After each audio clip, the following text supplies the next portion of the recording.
Hey guys, this is the WalterFootball.com After Dark show for May 29, 2024. We're going to be looking at the 2024 NFL win totals, posting our best bets for the win totals, both over and unders. Really looking forward to this. It's one of my favorite episodes of the summer. It's kind of like aside from our Super Bowl like props or futures, it's like our first taste of like how these teams are going to look, and we'll eventually do like season previews and whatnot, and get more into detail about each team. But I mean, this is the best way, I think, to make money for just the overarching 2024 season, like betting the over and under win totals. I feel like we've done really well with them over the years. So I'm excited to get into this with our host, with our co-host here.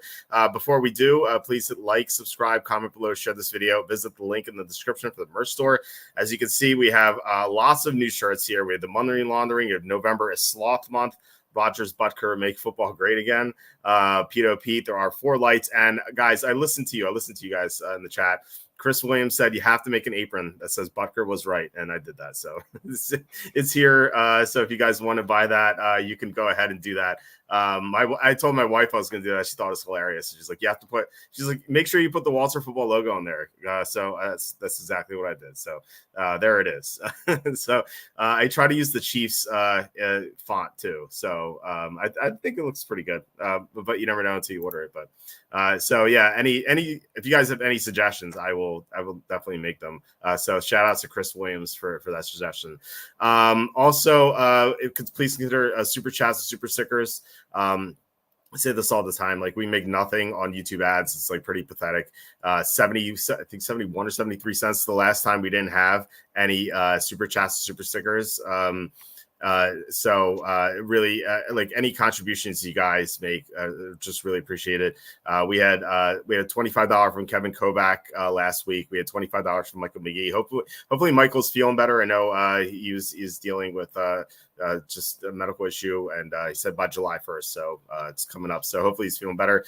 Slew really bailed us out with a couple times last week. We had John Sanders, Germ, Degeneron. All you guys have been so awesome. So any further contributions would be really appreciated. Also, you can buy my book on Amazon. It's another way to help the show. We have Jerks of the College Years. So as you can see here, I had a lot of weirdos that I encountered over the years at Penn State. If you like Jerks of the Week, I think you like Jerks of the College Years. It's basically the same thing, just my stories about my 6 years at Penn State. So without further ado, we have the return of Jacob Camenker from the Sporting News. Jacob, how are you? And how have you been these past couple of weeks? I'm doing great. I'm glad to be back in action here. I'm excited to do our win totals episode. This is always the time when I kind of feel like I start picking the guys or the teams that I think are going to be underrated or overrated, like to back and to fade. And, we're not going to go completely all in just yet. Got to make sure no injuries happen. But I feel like some of the win totals we're going to like enough to maybe lock in and just say, yeah, this team's undervalued. But, yeah, I'm excited to be back. And, yeah, just glad to be talking some football after a month that's been full of not as much football news post-draft, Yeah, the last time you were on, 2 weeks ago, we talked about the PGA Championship. So it's been 3 weeks since we talked football with each other. So looking forward to it. And Matthiasen as well, he says it's a great day when you see Jacob as the guest. Cassandra says, Jacob, thank God you're here. Walt's co-hosts were terrible last week. Absolutely. The worst co-hosts we've ever had last week. Like not even close. We didn't have any co-hosts last week, so that's the joke here. In case you didn't pick up on it, it was so yeah. It was funny. So you couldn't do the show last week. Kenny, he was supposed to do the show and he forgot his wife's birthday, so he had to run out and buy a gift and had to take her out to dinner. On Thursday, I didn't have anyone planned, and then we didn't know what happened to Tom on Saturday. Tom was supposed to come on. I texted him a few times, didn't answer. And I'm like, I hope everything's okay. And some people were thinking about maybe he's, I think Chris Williams said he was in a duck orgy or something, and he listed all the ducks. Oh my God! Yep. But Tom, fortunately, is okay. He just passed out. That was my theory. So he just wasn't on the show. So yes, we had the worst co-host. Stone Papa Smurf says, nice pick the other night. Game 2 Celtics cover. Yeah, Celtics game 2 Celtics cover. Well, I mean, we don't know if they're going to play in the finals, but I think you mean Timberwolves tonight. We had the Timberwolves -1, and we also had Luka Doncic under, which almost lost. Doncic shot a 3 with like 10 seconds left, which would have buried us, but luckily that hit. Son says, any read on NHL game or MLB tomorrow? That's Tom's department. He's really good with the NHL. I don't know if he likes anyone there. Baseball, I always joke that I'm retired from baseball. I haven't really paid attention. Someone said like the other day that the Phillies had the best record in baseball. And I'm like, wow, I didn't even know that. I was like, I didn't even know baseball started really. So yeah, I don't know about this stuff. This is the woke guy kept saying the same thing. And then Timberwolves plus Doncic on there. Yeah, that was it got a little tight at the end, but it hit. So Jacob, do you have any read on NHL or MLB at all before we get into this? There's a double header between the Tigers and the Pirates, which is about as thrilling as it sounds. Whichever game Paul Skeens and Jack Flaherty, if they pitch against each other, I would go the under. I'd consider betting the under in either game, though, because Jerry Jones is going to be pitching for the Pirates in the other game. So, if you want to have some fun betting unders, that's the way I would do it tomorrow. Yeah. Okay. So yeah, you said it doesn't sound exciting. I really have no idea about any of these teams. I'll take your word for it. Stone Pop Smart said, no, I asked you the other night for a pick. Oh, okay. You like the Celtics to cover game 2 versus Pacers. Yeah. I think that was the only game they covered in the whole series. It was. Yeah, the other 3 games were super tight. The Pacers blew leads in games 3 and 4, but the Pacers still covered the large spreads. So without Halliburton too, so that was nice. Sue says, thankfully you didn't request the ATF to do a welfare check with Quacky. Yeah, luckily, yeah. So it worked out. I figured he just passed out. I know he's been working hard lately. And then John Sanders says the Expos are really good this year. I know enough to know the Expos aren't still in it, right? They're gone. Okay, I was like, if they came back within the past 2 years, I wouldn't have known. So thankfully they're gone. Actually, maybe not thankfully. I think they're always in like the Phillies division. So I always didn't hate them. So. All right, let's get to the win totals here. We're gonna do DraftKings and not FanDuel because FanDuel's super annoying because you have to click every single thing and it opens up into a new window or it just opens up. It's so frustrating. So we're gonna do DraftKings, and I always say this: just shop around because you're gonna get better vig. You're gonna get maybe a better number. Although the numbers are generally the same, but you're gonna be shopping on vig, which is super important. So yeah, we're gonna just use DraftKings for this exercise. But yeah, just really try to have 3 or 4 sports books that you use and just get the best number possible, because that's how you beat the books. Not just with great picks, but you have to have just good numbers too, because they're gonna get you with the vig, and that having the edge of getting the best number is a good way to circumvent that. I don't know what this is, what the order of this is. The Steelers are first, and then the Niners and the Eagles. I don't know what order this is. But I guess we'll run through it. And if Jacob and I don't like a side, either side, we could just pass on it. But just do a cookie, because I mean it's gonna be tough to have a strong opinion in all 32. We're probably gonna have 5 or 6 that we really like or something like that. I already know one for sure, but we'll start with the Steelers. Their over under is 8.5. The under is shaded to -165. Now they haven't had a losing season under Tomlin ever, but now they have Russell Wilson, so that's really going to be tested. I would still lean toward the over, but I'm not in love with it. Do you like this, or do you want to move on? I don't like it enough to bet it. I would also lean the over. The main reason being they upgraded the offensive line in the draft. I love that they got Zach Frazier to play center. I think he's going to be a huge upgrade for them, and Troy Fatanu and Broderick Jones just gives them a legitimate tackle duo for the first time since Alejandro Villanueva's heyday. So I think their offense is going to be better at every position except for quarterback. And at quarterback, we'll see if Russell Wilson can regain the magic. I just don't trust him. And I like Justin Fields enough to think that, hey, in a ground dominant offense with these Steelers, I could see him being effective. But without knowing whether he's going to start very early or midway through the season, I'm not comfortable going the over here. So I'm just going to skip this one, but I think the over is the better value. Yeah, same. Kevin Kovac, $5 super sticker. Thank you so much, Kevin. Just really appreciate your support. John saying, just seeing how far back you stopped following. Yeah, it wasn't too far back. Actually, I stopped following when the Phillies fired Charlie Manuel. I thought that was like a raw deal. I always loved Charlie Manuel. Like, he wasn't the best manager, but you always had to root for him, and I love that team. And when they fired him, I'm like, this kind of sucks. I'm out. So I just stopped following baseball after that. Just I don't even know. I love that Phillies team so much. I can't even name three Phillies right now. Like, I know Bryce Harper's there. I don't think I can name another person on the Phillies. So yeah, let's all right. So Niners are 11.5, shaded toward the under, -125. I think I would go over here. I initially thought this was going to be under because they lost some players, Eric Armstead, for example. It sounded like they're going to trade either Deebo Samuel or Brandon Ayuk, but that didn't happen, and they found some good replacements too. So I like this team a lot. I'm sure a lot of people do. 12 wins is a lot, though. So they could definitely go 11-6, but I think it's more likely that they finish 12-5. So I would lean toward the over, but I just don't really see a good betting edge here. What about you? I'm also leaning towards the over for the exact same reasons that you've outlined. So we're lockstep right now. Yeah, I thought I was going to dislike the 49ers this year because the losses were going to start piling up on both sides of the ball, but they added quality veterans. Devondre Campbell is a cap casualty to replace Dre Greenlaw, who's hurt in the Super Bowl.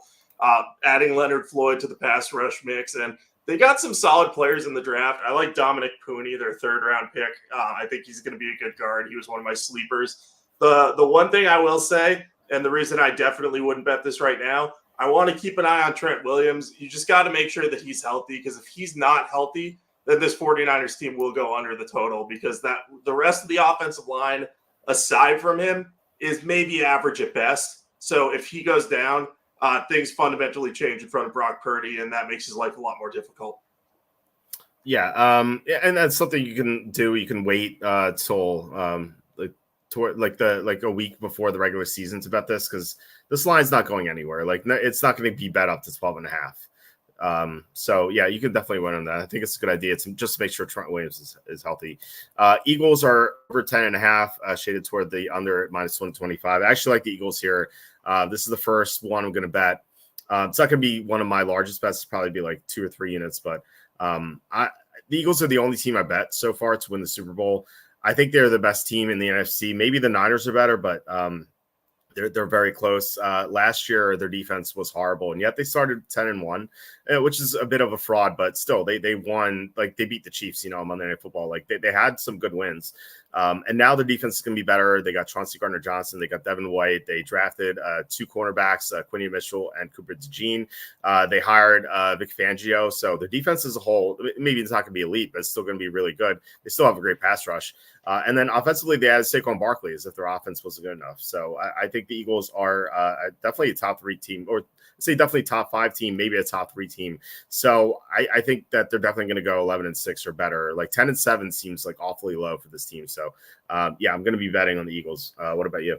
I will be too.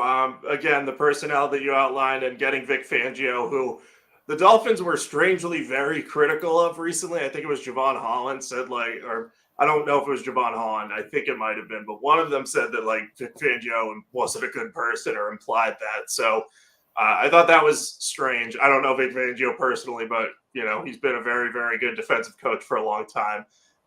Anyway, the other thing I like about the Eagles here is within their division, I think they're pretty clearly the best team. I think the Giants are going to struggle this year.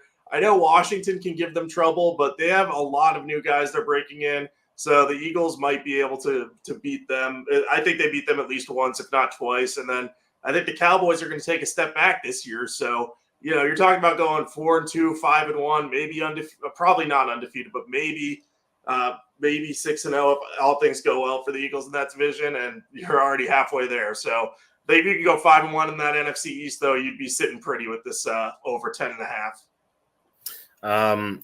Mike saying at least Jacob show up, no spur of the moment duck horseshoe for him. Yeah, Not for me. No judgments, but yeah, not for Jacob. Sue says Eagles, no Kelsey or Cox, both retired. I mean, Kelsey's a big loss, but they prepared for this. They've known that he's going to retire. He actually told them. So they drafted Cam Jurgens. They drafted 3 interior linemen recently. So I think they're prepared for this. So that's like the only loss they've really had. Fletcher Cox, he's an older player, not really a concern there. And then they drafted a bunch of defensive tackles too. John says, think Philly players will whine because Fangio is too hard on them, like the Fish players. I don't know. I mean, this Eagles team is hungry for a Super Bowl. I really don't think so, but I guess you never know. We're saying, John Sanders, do you remember LeGrande Orange? Okay, and Senator says we're heating up, Walt. Yeah, that's for sure. Yeah, we had past 2 nights we're 4-0 in the NBA. I actually think we're 6-2 in the past 4 nights. So yeah, hopefully. Well, unfortunately, we have no NBA tomorrow because the Celtics have won already. But I was hoping for one more game, like the Pacers to win Game 4, and then the Celtics in Game 5 would have been like the easiest bet in the world, I think. But well, anyway, Celtics get much needed rest here. But it just sucks to not have NBA tomorrow. Dallas is same thing, 10.5, slightly more big on the under. And I'm going to take it, even though it's minus 135. I like Dallas to go under here. I just think that they're going to, like you said, they're going to take a step back for sure, maybe a couple steps backward.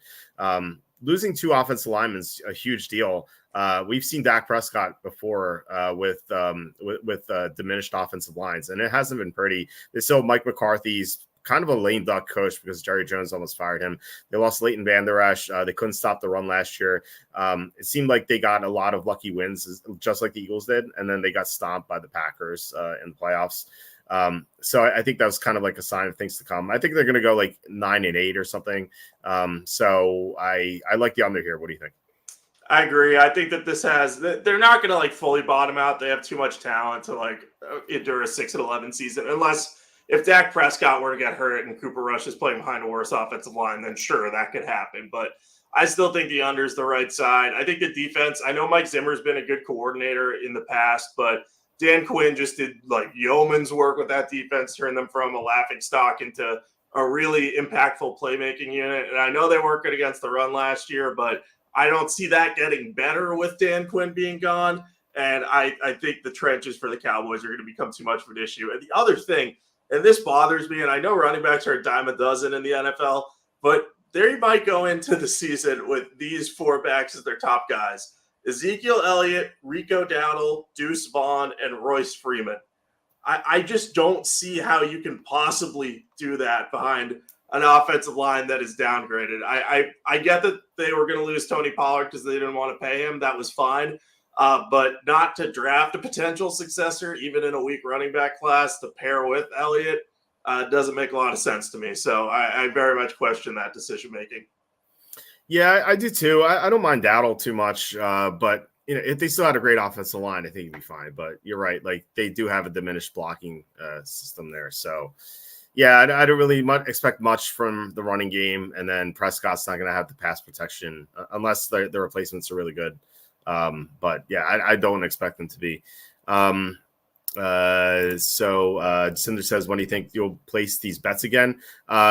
Definitely by mid-July. Like I'll have them on the site. I'll announce when I do it.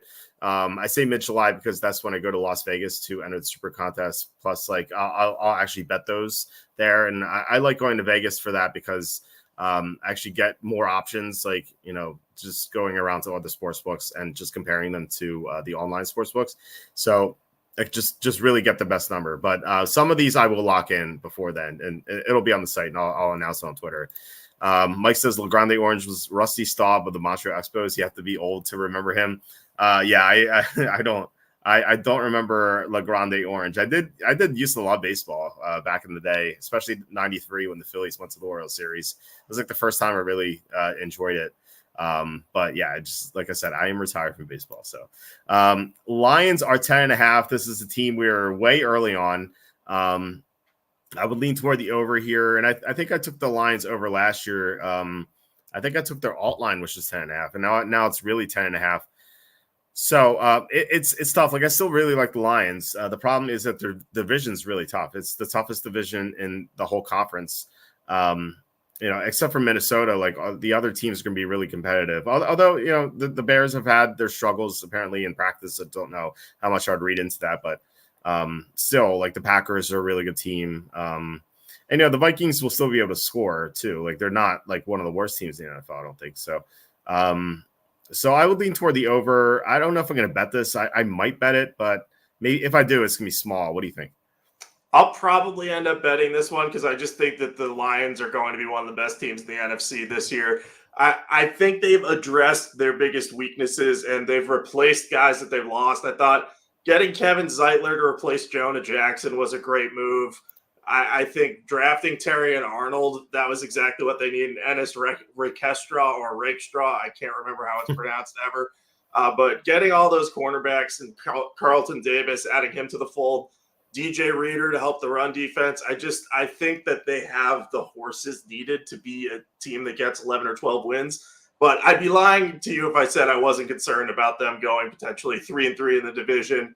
I think the Packers match up particularly well with the Lions, as we saw on Thanksgiving last year, where Jordan Love just kind of stomped them. So I would be a little worried about that. So I wouldn't bet heavily on this, but I will probably end up having this on my card when it's all said and done. John Sanders, 911 super chat. Thank you so much, John. He asks, do you think the Colts are the most slept on team in the NFL besides Walt's weird Redskins love? And thoughts on Nico Collins signing? I forgot to grade the Nico Collins signing. I saw it when I was with the kids outside and I'm like, I'll grade this when they go to bed. And I just forgot. So I'll do that later. The Collins contract was pretty big. And I wondered, is it like, because Nico Collins didn't do much before CJ Stroud. So it's like, did CJ Stroud make Nico Collins, or is Nico Collins like naturally that good? And it could be both, but I just like, they already have Stephon Diggs there. They have Tank Dell. It's a tough contract. Like it's a lot for Nico Collins, but CJ Stroud's in his rookie contract. So like they can make these sorts of moves now. So I don't hate it. I grade it like a B or something like that. Maybe B-, but I think that something like that is appropriate. And as for the first question, I do love the Colts this year. I think they're going to make the playoffs, or at least they have a good shot of making the playoffs, I think. The weird Redskins love. That's more of a byproduct of the NFC just being pretty bad compared to the AFC. If the Redskins were in the AFC, I would have no interest in them in like the overs or anything like that. But I think in the NFC they could be competitive. But the Colts are super underrated. What do you think, Jacob? I agree. The Colts are underrated. I think Anthony Richardson, the big wild card, this is going to determine their ceiling. If he can stay healthy for the whole year and continue to run the ball pretty dominantly and push the ball downfield, that's going to transform this offense and really open things up for Jonathan Taylor behind a good offensive line. So I would imagine the Colts have spent most of the last year or offseason telling Anthony Richardson, hey, we're going to work on you're not taking hits and protecting yourself and everything so that you can be on the field for us. So I think if he stays on the field, this team is definitely a playoff contender and might be the team in the AFC that kind of surprises people. I know they almost made the playoffs last year, but no one really believed in the team, I don't think, that much with Gardner Minshew at quarterback. But I think as far as the Nico Collins signing is concerned, the fact that the extension runs the length of CJ Stroud's rookie contract with the Texans, I think makes this a good signing because they're not going to be in a situation where they're like, this guy's eating up too much cap space unless he gets hurt, or CJ Stroud all of a sudden is like, this guy sucks, we need to get rid of him. But I think keep making sure that Stroud has Stephon Diggs, Nico Collins, and Tank Dell at his disposal for the rest of his rookie contract is a really smart move. And then they can reassess once they agree to an extension with Stroud. So I think from that perspective, it's smart. But I do agree with you. There's a lot of risk tied up in that, given that Collins was kind of a one-year wonder so far. Yeah, that's true. So saying I agree with Jacob. Lions made a lot of solid offseason moves, even if Walt gives them mill and grade for the third-round pick. That was Giovanni Manu. It's just not. It's a weird pick by the Lions because like they're ready to win now, and they took like this long-term project, and I think it was the fourth round. But Yeah, I don't know. If it was like sixth round, I would have minded it, but I thought that was just too early. But whatever. I mean, the Lions front office has been great. Otherwise, I think they've done a phenomenal job, and I'm sure like most people would agree at this point. Mike says Walt had weird Redskins love last year with Slinky and Sammy Howell. It continues this year. I think they could be worse than the Giants if that's possible. I have a tough time seeing that them being worse than the Giants. Maybe they're not going to be as good as I think. I think they could win 8 games. But last year I actually look back and I had them at 5-12 in my previews. So and even that was a little over. So they went 4-13. But still, like I didn't love them. I did pick them to cover quite a bit, and they did cover twice. No, they covered the first time against the Eagles. The second time they didn't, but they looked like they're going to. But I didn't. I don't think I loved them. I liked Howell a little too much, I think. But overall, I wasn't like super high on that team. I thought their coaching was abysmal, which should be better now. But maybe not in total with Cliff Kingsbury there. But what do you? So you were shaking your head, Jacob, about Redskins versus Giants. So any thoughts on this? Yeah, I don't think that Washington's going to be worse than the Giants because I think bare minimum what Washington's going to get is the spark from having a new head coach. They're going to play more motivated, the guys that were there last year, so they should be better from that perspective. And they've added quite a bit of talent to their team, particularly the offensive line. Getting Tyler Biadasz to play center is just so much better than what they had last year and in previous seasons at the position. Basically, since Chase Roulier got hurt and kind of retired, they've not been good at center. So I think that Dan Quinn's going to get a little more out of them than Brian Dable will be able to milk out of this Giants team that might still be a complete mess on offense. Yeah, John's saying Joe Flacco to the rescue if Richardson goes down again. I suspect we're going to see Flacco. And that was fun last year. He just went on this crazy run with the Browns.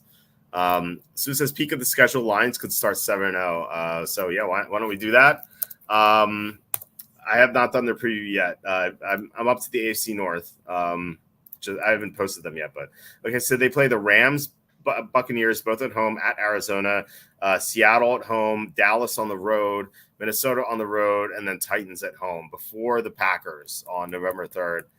Yeah, that does look like 7-0. It could be, maybe they stumble once. It could be 6-1, but that looks pretty good. So maybe another reason to bet they're over. Although late in the year it gets tougher. They Packers, Texans, Jaguars could be back. Colts we were talking about, Bears, Packers, Bills, Bears, and then at the bottom you have Niners, and then easy against the Vikings to end the year. That's it gets pretty tough toward the end. So maybe I don't know how you would leverage that. Maybe you could, if they start 7-0, like maybe you'll see like an absurd number on sportsbooks, like under 13.5 or something, and maybe you could bet that live. That's what I'm thinking, but I don't know how you'd leverage that otherwise. It's hard to say. I think the Lions get a little unlucky too because they play the Bears twice late in the season, and I would rather play the Bears early when Caleb Williams is going to have less experience. So that late season schedule scares me a little bit. But maybe if the Lions start the season really well, you could kind of hedge by taking some Super Bowl bets out on some other NFC teams and kind of have it wouldn't be a full out hedge, but it would be like kind of a natural, if they decline down the stretch, at least I got maybe the Eagles if they start slow or for some reason, maybe you get them at a better number than you're anticipating. But I don't know if that would actually happen. Yeah. I think that's a good strategy too. Mike saying Lions should be exempt from Millen grades unless they rehire Millen. Yeah, they've done their time. Yeah, that's a good point. John saying the head coach is Dan Quinn. I get more spark watching paint dry. I get it, but Ron Rivera was just so bad last year. That's the thing is we're comparing Dan Quinn at this point. I get it. He had a lot of trouble in Atlanta after losing his offensive coordinators, and Cliff Kingsbury doesn't inspire confidence. But here's the thing. One thing that Dan Quinn definitely brings to a team, and we saw this with the Cowboys defense the first year he was hired, and everyone was like, defense is still going to be terrible even with Dan Quinn. No, he turned them into a contending defense right away. Just his demeanor and his energy really rubs off on the players. So I think they're going to get the spark from that being a new hire, it being a fresh thing, and they're going to probably win more games this year than they did last year. It would be hard not to with the changes they've made to their roster. So I think if they start winning, I think the players are going to play pretty hard for Dan Quinn. And maybe in year 2, year 3, that won't necessarily be the case. But oftentimes the hiring of a new coach who's a known energy guy can be ignored. And I think that's a potential advantage we can have. And take, for example, this. Greg Minuski is a very good example. Every time he was hired as a defensive coordinator, the first year his defense would exceed expectations and usually would rank, I think, maybe not great, but above average in points and yards allowed. And then every year after that, it would crater. But he came in with energy, and the players bought into the message the first year. Can it be sustained? Not necessarily, but early on, that strategy tends to work. Yeah, you're definitely going to see like a spark. I think, even though John says I get more spark watching paint dry. I think you'll see. I think you'll see a spark defensively with the Redskins. I think you're right about that. So yeah, definitely expect that. He's gonna be better than Ron Rivera, and that's what we're comparing him to. So the next team's the Bears. Over 8.5 is shaded -165 here.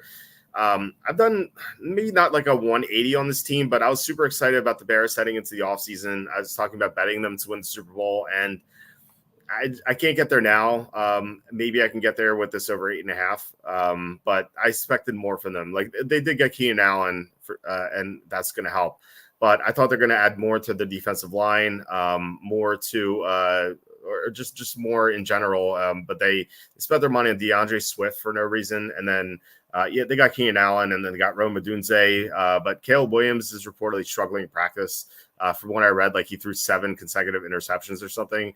Now, like, it kind of like reminds me of, remember in the preseason, Anthony Richardson couldn't complete like a basic throw. And then like the regular season started and he looked great. So I wouldn't read anything into that, or I wouldn't read like a lot into it, at least. Maybe there is something there with the struggles, but I wouldn't like bank on it yet. So I still think over 8.5 is the way to go, but the VIG is -165. So I really don't have any interest in betting that at the moment. So if I saw this 2 months ago, I would have been more excited about it, or I guess like 3 months ago before free agency. But now I just can't get there. What do you think? Yeah, I think I would lean on the over 2 here, but I wouldn't bet this one at all because I think it's possible that the Bears start the season slowly with a rookie quarterback, and a lot of people are going to be saying, "Oh, they have all this talent. How are they not going to exceed this number?" But I think if Caleb Williams struggles out of the stretch, that wouldn't shock me, you know. And we've seen the Bears offense have issues in the past. And I know Shane Waldron was hired as their new offensive coordinator, and he did solid work with Geno Smith. Dave Canales was the mastermind behind Smith's Pro Bowl season, but I still like Shane Waldron. But I think it's just going to take a little more time for the Bears to get up to speed than people realize. So I would wait and see if the Bears start like 0-4 or 1-3 or something. And then if you can get over 7.5 or something along those lines, maybe then take that, because I think they will heat up towards the end of the season and sort of set themselves on the right path for 2025. And at that point, you know, they might be able to get to 8 wins more easily once the offense gets some chemistry, you know? Yeah, I think that's a good approach. You can definitely do that live. It's something we did with the Jets last year.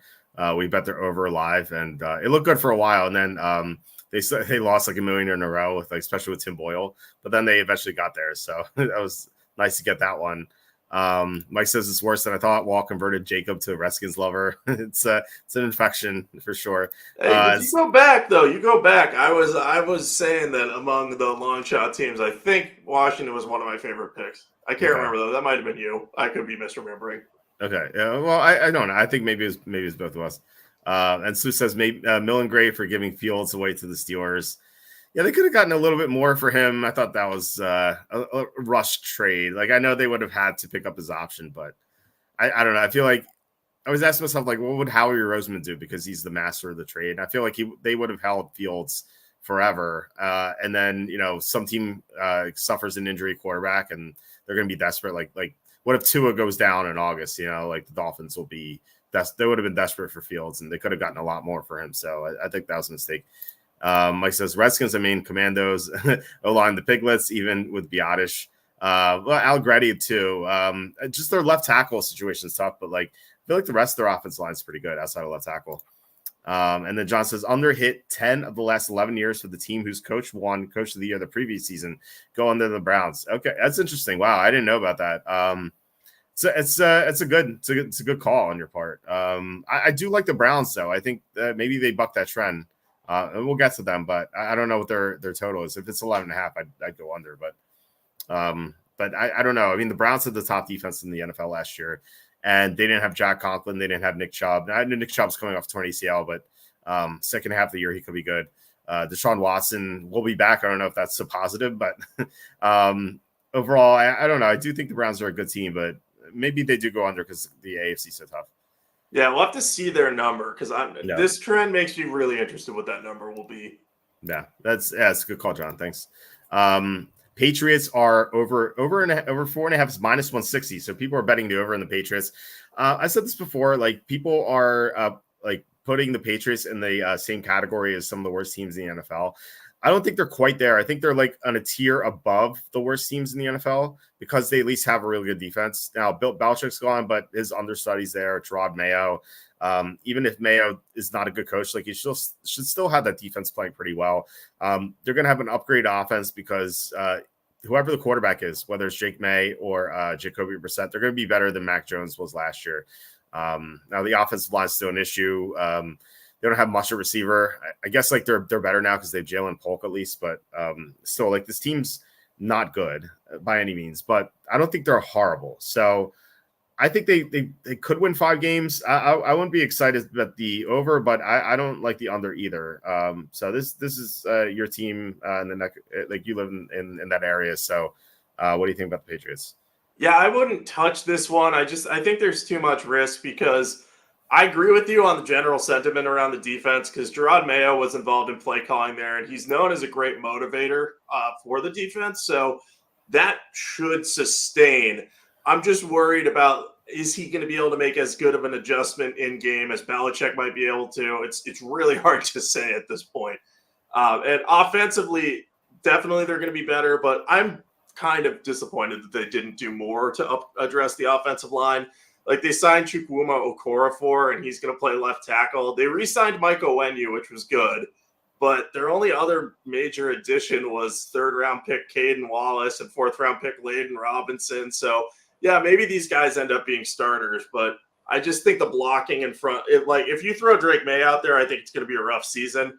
I'd rather see Jacoby Brissett out there for at least half the season. Just let Drake May ease in, make sure the offense is kind of firing on all cylinders before you throw the rookie out there in the Wolves. But I lean the over because this number is so low, and I think that they do have potentially the ability to win 6 games if they get some more favorable matchups or face some injured teams. But I'm not going to touch this, not at that vig, and not with the questions about the new coaching staff and new quarterbacks. Mm-hmm. We're in agreement there. We'll find better opportunities to go on there. John says, I think the Patriots are most likely the team to trade for a big name receiver. I mean, they do have the cap space. They have a rookie quarterback. I think you're right. We'll see what they do though. Sue says Patriots at Bills week 16, Bills at Patriots week 18. I despise NFL scheduling. I hate when they do that. I really don't like it because it's just too much of an advantage if one team is really banged up because you get the 2 matchups. I like when it's spread out because it's, you get more of a chance for the teams to be balanced. If the one team is like really banged up, like at least in the second matchup, there's a good chance they'll be healthy if it's spread out. But I don't know. The Patriots aren't going to be competitive for the division. But let's just say, like hypothetically, if they were, and they had a ton of injuries down the stretch, like this would really hurt them in their chances to win the division. So, I don't know why they do this. I think it's a mistake. Yeah, it's really weird. Even when they do, I think the Lions and Bears are like week 13 or maybe week 12 and week 17 or something like that. And I'm like, that's far enough apart, but I'm like, why wouldn't you just put them in opposite halves of the season so it's really 2 different types of games? It doesn't make sense to me. Yeah, it's stupid. Johnson's Bills will have the number 1 seed locked up by then anyway. Yeah, Mike says good point on the schedule. Yeah, I don't like. It feels like they could easily avoid doing stuff like this, and they do it all the time. It's not like a mistake. It's like, all right, if they do it, if like they couldn't figure it out, like once every 5 or 6 years, you have something like this. All right, but you see this all the time, and I just hate it. The next game is team is Jets. Their over 9.5 is -150. So people are excited to bet the over. I'm not. I mean, I don't want to bet the under either because if the Jets manage to stay healthy, like they're going to be really good. But like Aaron Rodgers is 41 now. Can he stay healthy? I don't know. Tyron Smith, can he stay healthy? Like who knows? Mike Williams, can he stay healthy? Like probably not. There's a lot of downside with the Jets, and they could look awful too. Like they have Tyrod Taylor a quarterback as their backup, but he tends to be injury prone as well. So you can't really count on anyone staying healthy here. Like this could really blow up in their face. I know they got Olu Fashanu to have to be an insurance policy for Tyron Smith, but there's no guarantee he's going to do well as a rookie anyway. So if I had the lean here, I would actually go under because I think the Jets going to have a ton of injuries, but I don't want to bet it. What do you think? I'm leaning over, so this is probably our first disagreement. I don't think I would bet it either, though, for the injury reason. The thing I find funniest, as you mentioned, Tyrod Taylor constantly gets hurt, so he was their backup. And I was waiting to see who they drafted because I was like, if they get like a nice developmental guy who could be maybe a solid fill-in Aiden O'Connell type. I know Aiden O'Connell's not the most exciting guy in the world, guys, but like if you put him with what the offense the Jets have in a strong running game, he could hold you up for a handful of weeks. They drafted Jordan Travis, who is also coming off a major injury. So all 3 of their quarterbacks are major injury risks, and the only other one on their depth chart is a guy named Andrew Peasley. I don't know if he's real. Apparently he went to Wyoming, so that sounds legit. But yeah, that's their worst case scenario is potentially him starting. And maybe he's going to be a great player and I'm going to be eating my words eventually. But yeah, I'm worried about the injuries too. But I think if they stay healthy, this team is one that could definitely win 11 games. Aaron Rodgers is going to be playing kind of PO'd like we've seen him in the past. He's going to be like, oh, people are doubting me. People doubted that I could come back from this injury. So as long as he stays on the field, I think he'll be okay. And I think having Breece Hall to kind of support him if he's less than 100% or isn't the same type of athletic mover that he used to be, I think that will help him. So I'm going to go the over on the Jets, but I'm not interested in betting this one because, as you mentioned, the risk is really there. I just don't like doubting Aaron Rodgers when he's in this kind of I'm going to prove myself mode. Yeah, well, I'm sure someone will clip when this Peasley guy is throwing for 5,000 yards every year. We'll probably forget about it, but it'll be funny. I think at least he's going to be better than Tim Boyle. It's hard not to be. It's really hard not to be with respect to Tim Boyle. Those two Tim Boyle games were a gift from the gods as far as betting was concerned. Just fading the Jets. Unfortunately, I only did it once, that Dolphins game. I foolishly went on the Jets in the second Tim Boyle game against Atlanta. Still kicking myself for that, but that Dolphins game was pretty easy. Sue saying schedule says Jets should start at least 4-1, so that's why I pulled up the schedule. So they have the Titans. They have the Niners to open up. Now that's a tough one, but then they have the Titans, then the Patriots, then the Broncos, then the Vikings before they play Buffalo. Now those are 4 easier opponents. I don't think the Titans are a pushover. Especially if the Jets win this game and that they have to fly back across the country and then go to Tennessee for 1:00 game. They're going to be on West Coast time still. Like that's going to be tough for them. So I think they start 1-1 here regardless. Patriots, I think they win. So I think they're 2-1. Denver's terrible. And but the thing to remember about this Denver game is before they fly to London to play the Vikings. So you never know. Like, remember the Chiefs lost the Broncos last year before London. So it could be a loss too. Especially, like, what if they destroy the Patriots on national TV on Thursday night and they're feeling great about themselves and they just play terribly against Denver. And Denver sucks, but And like I don't trust Bo Nix against that defense. So I think the Jets will win, but it's not a game where I'm going to be dying about the Jets. So it's a tougher spot than you would think. And then who knows in London? Like, remember the Packers head coach? He was like freaking out about the flying overseas. Like, who knows how the Jets are going to react there? So while it does look like 4-1, it could derail. There is a chance, but I do think it'll be 4-1. Yeah, 4-1 is probably the most likely outcome. I could see 3-2. I don't see them going worse than 3-2 unless there are major injuries, which could happen because of the immense amount of very injured players that they're counting on. Yeah. You just never know with this team. John says if the Jets start hot, you should get a great line for the under midseason if you don't believe in them. That's a great point. Like if they start 4-1, I would definitely bet the under because there are going to be injuries to come. Now maybe the sports will be smart and they'll price that in, but I think we'll definitely get a good number. Cassandra says 3 games in 10 days to open the season and London game. Yeah, the easy opponents, but the spots are tough. So I will say that at least. Let's get back to the team. So we have the Buccaneers here. Their over is 8.5. The Vegas shaded toward the under, -150 on under 8.5. Tampa was so lucky last year. They pulled so many wins out of the butt last year, and I don't think that's going to happen again, especially with Atlanta being better. Carolina's not going to be this automatic win for them, or automatic 2 wins.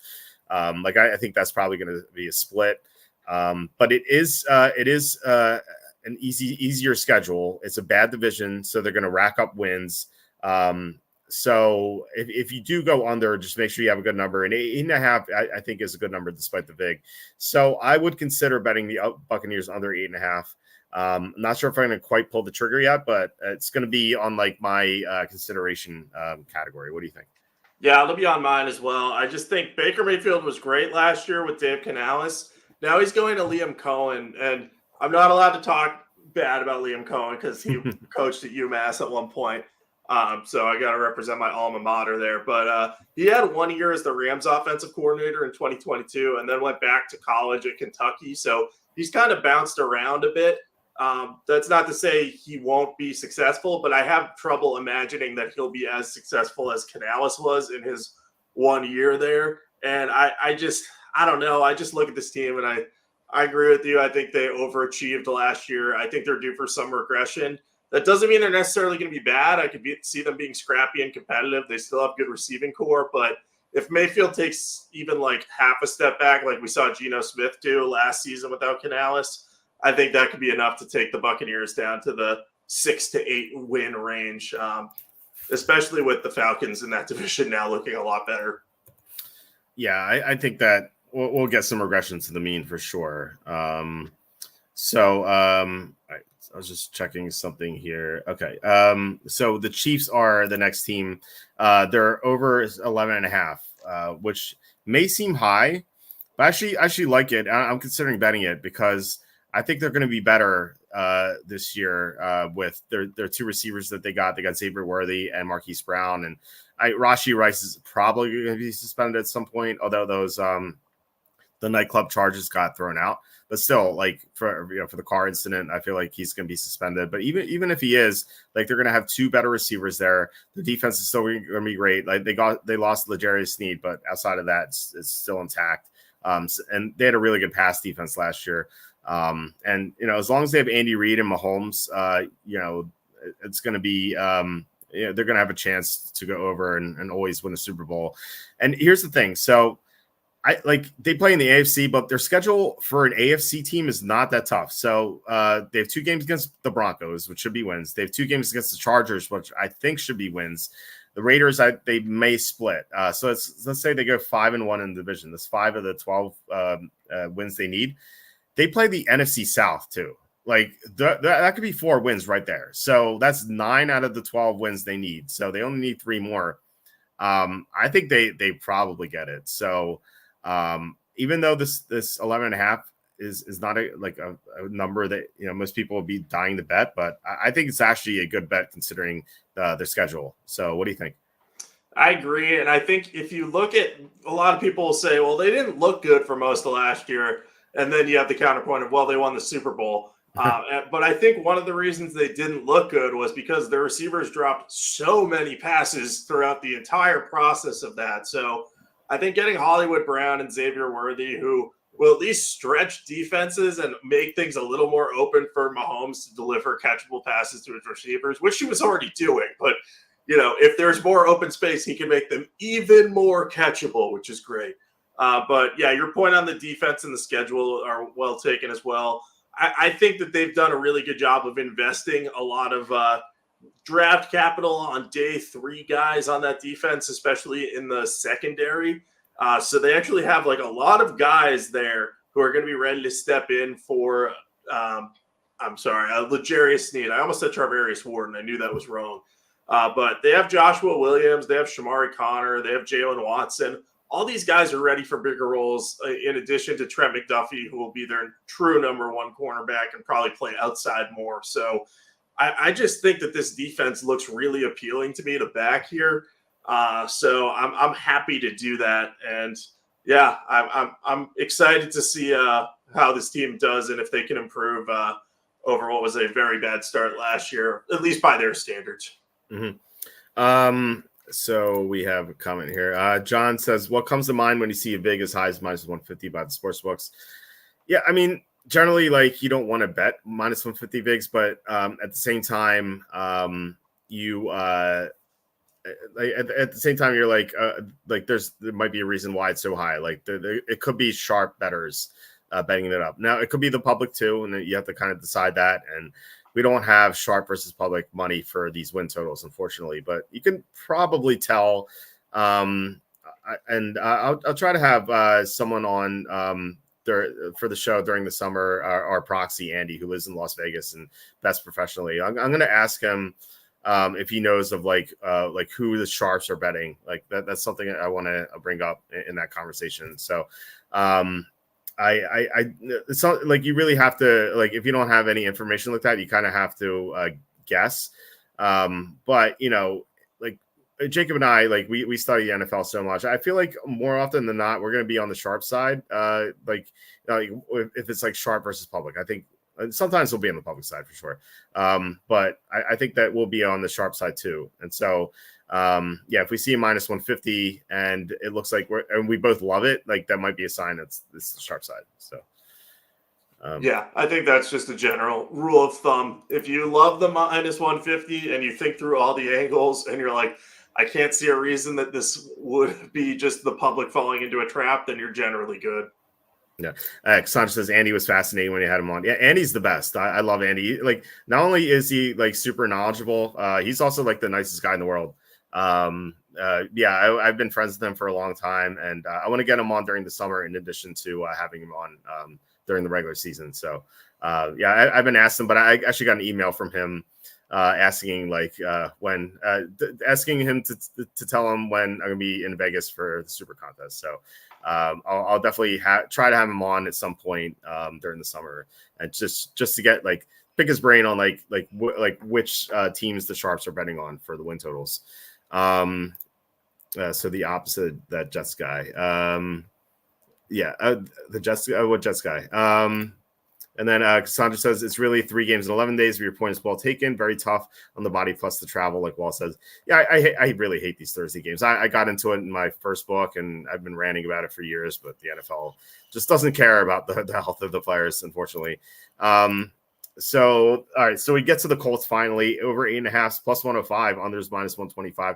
This could be public. I don't know. I'm kind of disappointed that the sharps aren't on the Colts, or maybe this number was lower and it's risen. I don't really know the answer to that, but the Colts were 9-8 last year, and they had Richardson for one full game, right? He got hurt at the end of the Jaguars game, so he had to leave for a couple snaps, and then he played fully against the Rams. I remember that, but he got hurt in that game too.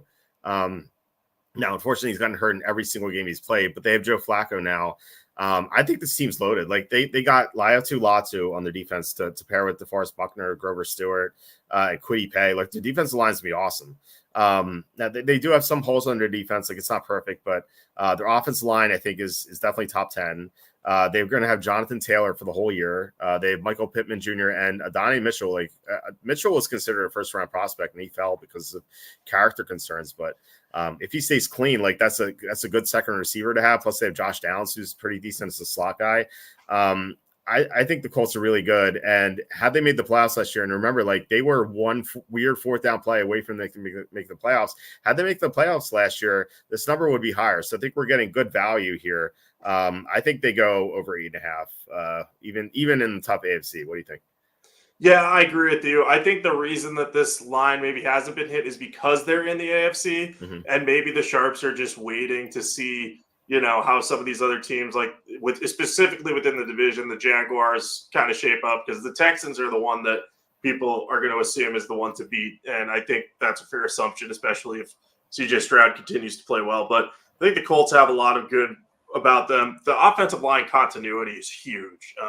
I think that will help Anthony Richardson a lot. And again, like I said earlier, if he plays a little more conservatively and doesn't take those big hits and throws the ball away when he has to, I know that goes against some of what his instincts would probably be, but I think that's going to help him a lot. And if he stays healthy, I think the Colts could win 10 games and, give the Texans a run at the division title. I don't know that they'll win it, but yeah, if we're getting plus money on over 8.5, sign me up. Yeah, for sure. Titans are next. I'm pretty disappointed to see this number because I think the Titans are underrated. I did their preview and I found that their roster is not nearly as bad as I thought it was. They're going to have two awesome corners. They have L'Jarius Sneed and Chidobe Awuzie on outside corner. And they still have Jeffrey Simmons. They still have Howard Landry. So their defense is going to be pretty good. Except for linebacker, they've Kenneth Murray starting there. It's pretty rough. But outside of that, the defense looks good. Their offense is going to have an improved receiving core with Ridley and Tyler Boyd there. They signed Tony Pollard, who might be better than Derrick Henry was last year. Henry was not as good as people remember him. And we just don't know what they're going to have with Will Levis. But their offensive line should be better. They drafted J.C. Latham. They signed Lloyd Cushenberry. So if this team were in the NFC, I would love this over 6.5. AFC is tough though, because their schedule is going to be very difficult. Playing these good teams every week, even they might look better than people think, and they still could go under. But given that I think this team's underrated, I'm not going to bet the under either. So I'm going to stay away from this one. What do you think? Yeah, I'm leaning on the under here. I don't know that I'm going to bet it either because I agree with you. I think they've done – I like what Rand Carthon is doing to the roster. I think it's harder to find holes on this team. And we look back at last year, and it's kind of amazing. They had kind of a scrap heap team at times. You're how is this happening? How are they even remotely competitive? So the fact that they've added some high-end talent to the team and that their offensive line specifically is probably going to look, I would say maybe solid, especially if Nicholas Petit-Frere and Dylan Radins, if one of them can take on the right tackle job and really run away with it, I think that offense could be better than people realize. But I'm just not willing to back Will Levis. And I do have some concerns about what happens if Tyler Boyd and DeAndre Hopkins, who are both on the older side, kind of tail off. Can Calvin Ridley really be a number one receiver? I think maybe, but I don't know that Will Levis will be able to take full advantage of that. And I'm just worried that the defense will fall off a little bit. In terms of some of the underrated and unheralded guys who stepped up under Mike Vrabel, I'm wondering if those guys will have the same success without him. And I know that there's higher end talent on that side of the ball, but I still see a weakness kind of up the middle of the defense at linebacker, and some of the safeties. I like Amani Hooker, but they don't have a whole lot outside of him. So I worry about the middle of the back seven there. And Devondre Sweat I like as a player, but he has some character concerns that came up during the draft. So if they can't trust him, then the middle of their defensive line can end up being more of an issue as well. So I have enough concerns with this team that I'm going to go the under, but I don't know that I'm going to bet it. I think that this team is much better looking than I thought they'd be. Yeah, me too. Now they might be a team just to bet spread wise during the year, and maybe they're not going to win, but maybe they'll cover. We didn't go over the week one lines, but Titans are plus 4.5 at Chicago. Do you like Tennessee? Because I do. Yeah, I think that one is going to be one where the Bears are going to be favored. Everyone's going to be talking about them, this new era type of thing. And I could see them losing that one outright. Like I said, I think the Bears are going to be better later in the season once Caleb Williams adjusts a little bit. And I could see that being like a low scoring, like 16-13 game anyway. So I think that the Titans would be the side to back there. Yeah. Okay. Well, glad we're in agreement there. Saunders says Slew and their team is full of old players, injury-prone players, and players coming off injuries. They could go 4-1, but I want no part of a Jets over in any year. Yeah, I agree with that. But I do like Jacob's strategy of betting the under after those 5 games. And Slew says Titans no soft games in their first 8. It's a really tough schedule, so. Maybe I lean under as well, but like I said, I do like the roster overall. Like they could definitely go 7-10. So I don't want any part of this. The Vikings are 6.5. I don't. It's a tough one too because they have some great aspects of their team. Like their receiving core is awesome. Their offensive line is pretty good, but you have JJ McCarthy. You have a defense that like it was getting better with Brian Flores, but still they're pretty far away. So I think I would lean under, but it is the NFC. I haven't looked at their schedule yet. I haven't done the Viking season preview yet. So maybe I like this team more. Maybe I think their schedule is super easy, but right now it's a tough one. I would lean on under, but I see this team exceeding expectations. What do you think? Yeah, I would lean the under as well. I just think the offense, if we don't get good quarterback play on this team, I think it could get rough. I think Aaron Jones, Justin Jefferson, Jordan Addison, TJ Hawkinson, like those guys can give you a certain floor, and so can the solid offensive line.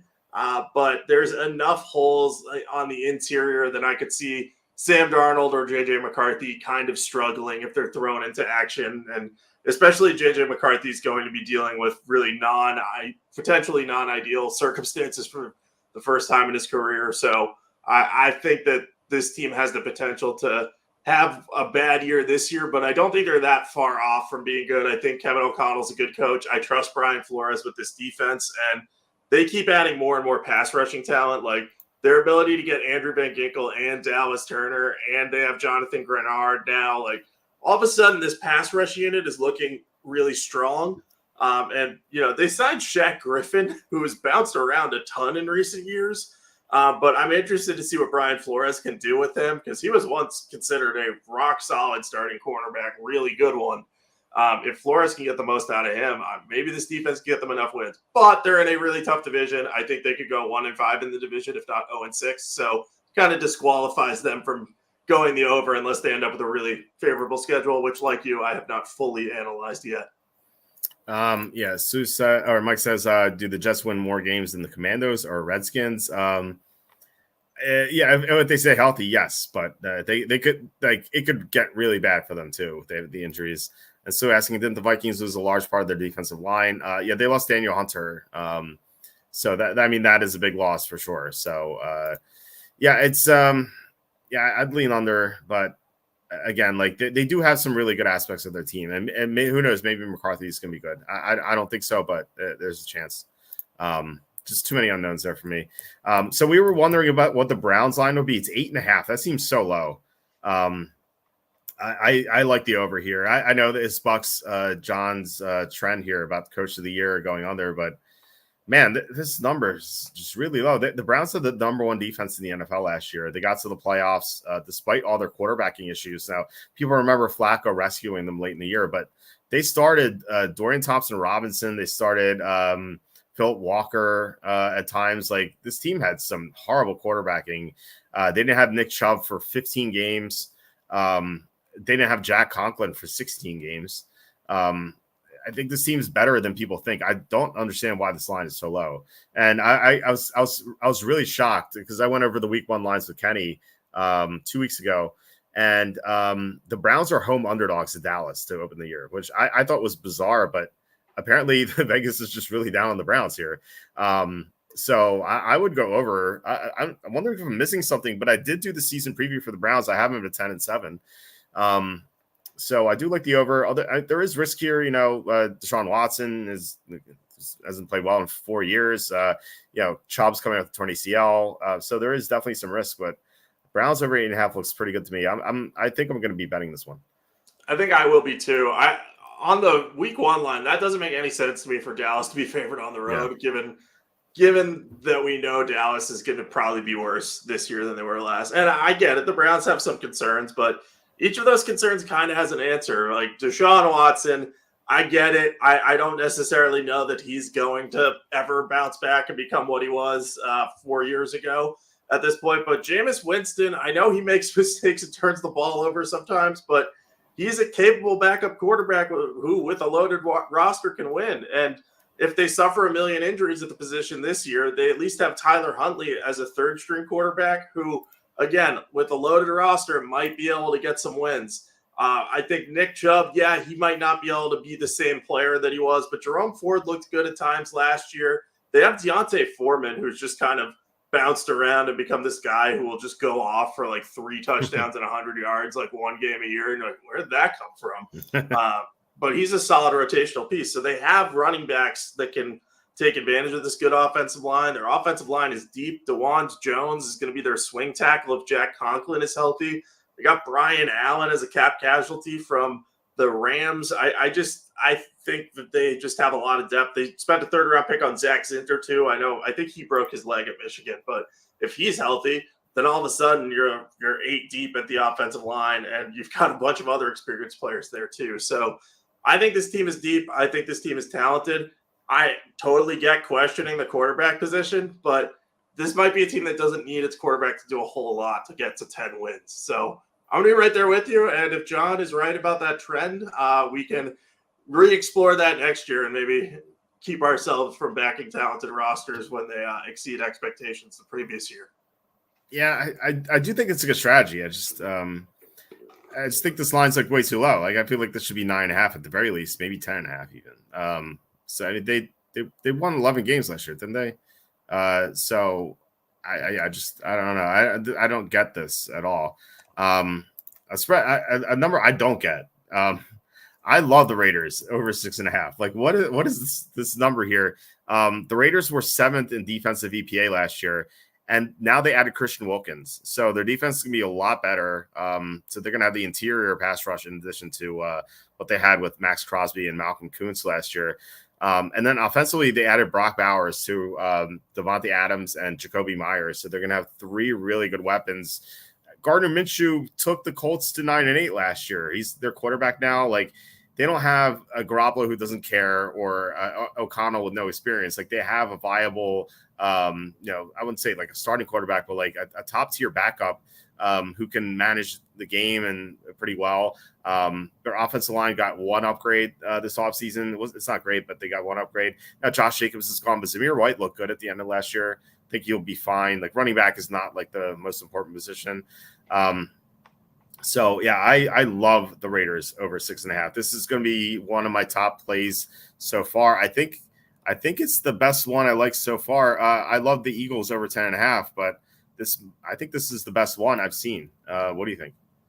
Yeah, I'm with you on that. I don't think I like this quite as much as you do, just by nature of I worry of a potential decline with Antonio Pierce. Like they played really hard for him last year, and I think they'll still try to play hard for him, but I wonder if there will be any slight regression for guys like Robert Spillane, who kind of really exceeded expectations, but I think that's just more of a slight worry in my mind. And yeah, the offensive line isn't great, but I think the left side of it should at least be okay with Colton Miller, Jackson Powers-Johnson. Andre James is solid. So I think this offense can be good enough to win 7-8 games. I do think that this roster is enough to do that. I'm just not quite as sold on it as you, just a little worried about the potential for defensive regression. But yeah, and I got to say, I love that their right tackle, backup right tackle, is listed as DJ Glaze on the depth chart that I'm reading right now. I believe he went by Delmar Glaze, or that was his name. Yeah, okay. So, but I read it as DJ Glaze, and I'm like, DJ Glaze, that just sounds like a guy who's going to be a success. So now I'm going to be rooting for him. So, yeah, you could convince me to bet on this one, but I do like the over, so I'm with you. Either it's going to be a great right tackle, or he's going to like be 400 pounds in 3 years. He's going to be a spokesman for Dunkin' Donuts. Like one or the other, I think, at this point. Kevin Kovac, $10 super sticker. Thank you so much, Kevin. Just really appreciate it. If you have any questions, just please let us know. But really appreciate the support. Just thank you so much. John says he gets the sports books to notice my trend. Yeah, maybe that's why the number's so low. It's so weird. I can't believe the number's so low for the Browns. Sue says Brock Bowers could be the juice of the Raiders compared to the 6.5. Yeah, I think having like 3 dynamic weapons is going to be awesome. Again, like Minshew took the Colts to 9-8. Like I feel like at least 7 wins should be very doable. I think. And like I said before, this applies. What I said about the Chiefs applies here. The Raiders play the NFC South, so they're going to have some wins here. I think they go 3-1 at least in the NFC South. I think they beat Denver twice potentially, and that's 5 wins. They only need 2 more. So, next team, I like this one a lot too. Now the vig is -165. This what John was talking about. Like maybe this is what the sharps are doing, because I don't think the public is betting Ravens under. The public loves Lamar Jackson, but I love the Ravens under. They lost 3 offensive linemen this offseason. Now, I don't know, like who knows, like maybe their backups are going to play better than expected, but just losing 3 offensive linemen, I think is a huge deal. The big move they made was signing Derrick Henry. And like that would have been nice 3 years ago, but he had to share touches with Tajay Spears last year. So he's not the same player he once was. The defense, while really good, they lost some pieces. They lost Patrick Queen. They lost a corner, Ronald Darby. They lost a cornerback. They lost, I think, another player on the defensive line. But overall, this team is just. I don't think they're going to be as good as they were last year. They were 13-4 last year, and they're going to be worse. So. I think 11-6 or 10-7 seems likely for the Ravens. So I like the under, even though the vig is -165. I think that's there for a reason. I think that the sharps are pounding this one. So what do you think? Yeah, getting to 12 wins just seems like such a stretch for the Ravens. So I'm very much on the under too.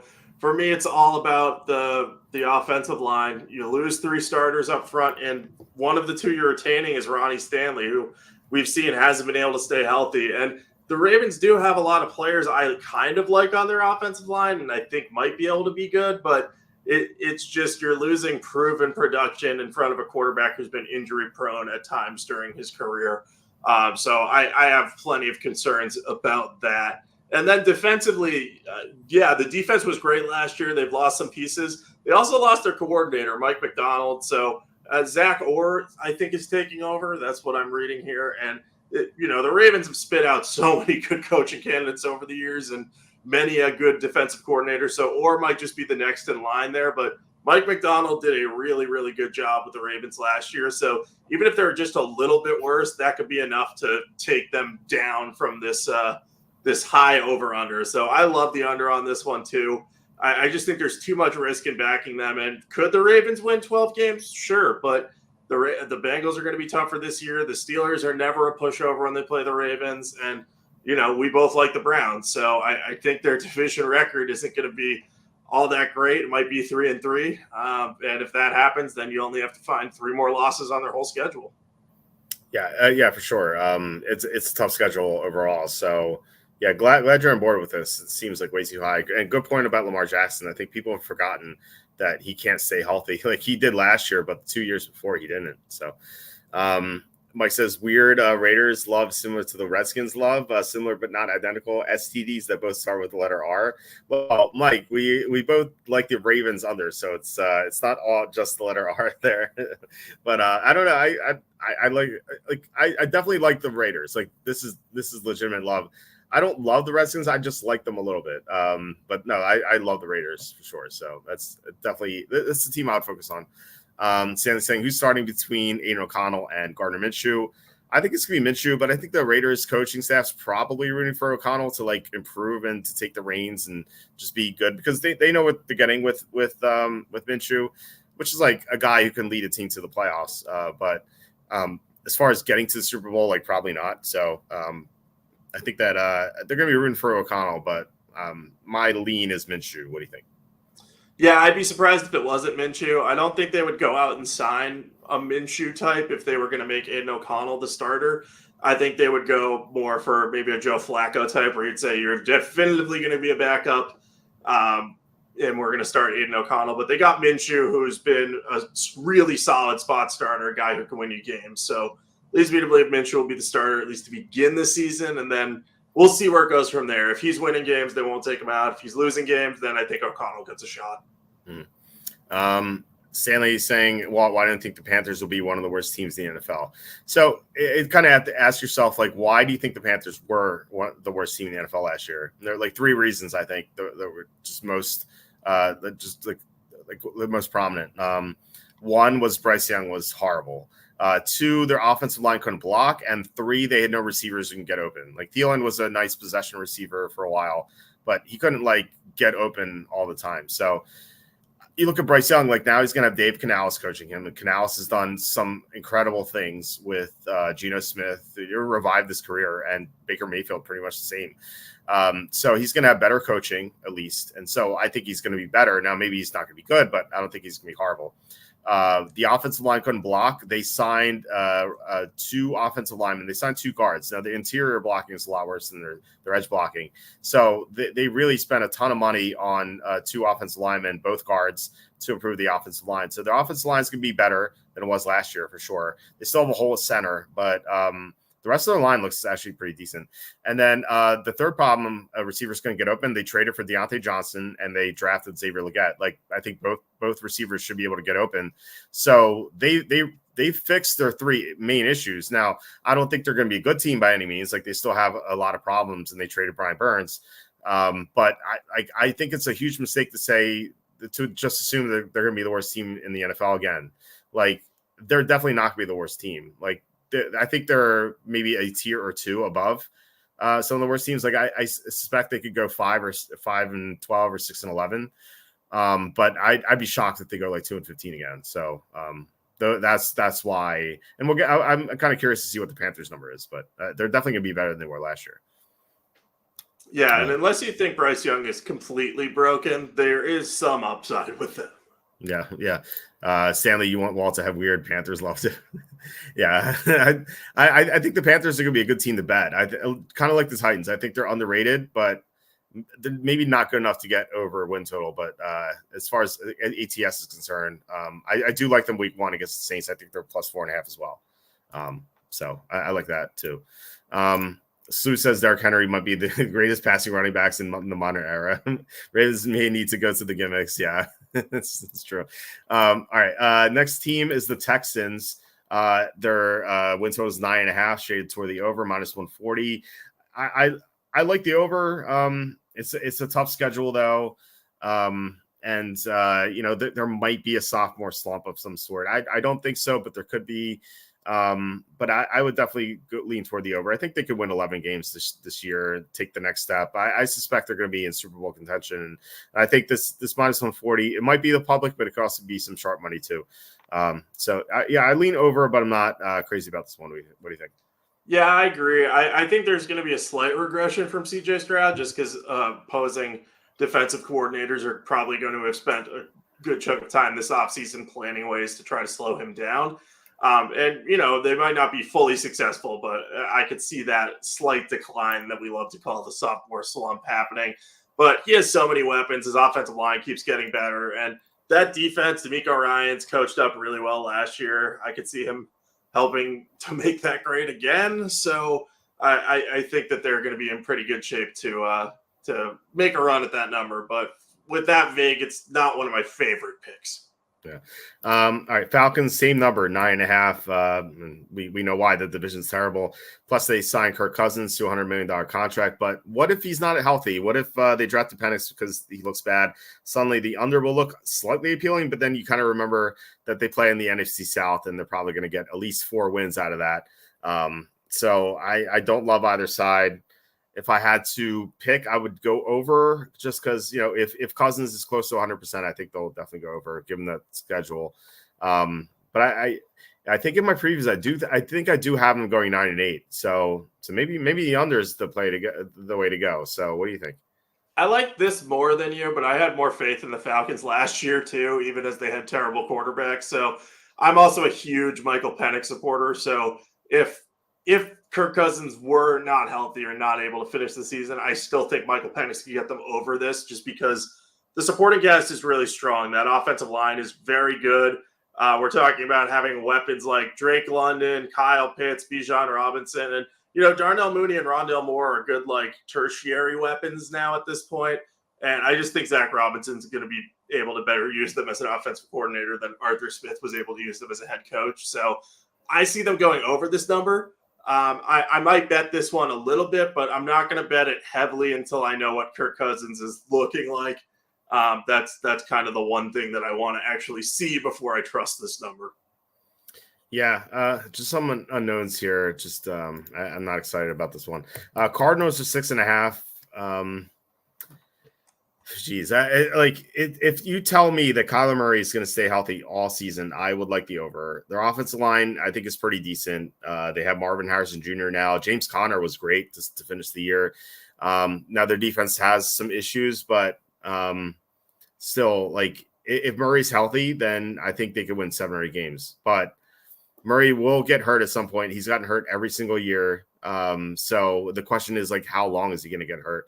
So that's the problem here. So this VIG tells me the Sharps love Arizona, and I could see it. And I think they might be a good team to bet early in the year. Week 1 against the Bills, I think they're +7 or 7.5. I actually like them because, well, one reason is the Bills have to play against Miami in Week 2 on Thursday, so they could be looking ahead to that. But I do think Arizona is underrated for the time being. So I guess I'll lean over, but just I can't trust Murray. What do you think? I'm going over. I like this again more than you. I think I will bet this one. I do think this is sharp money.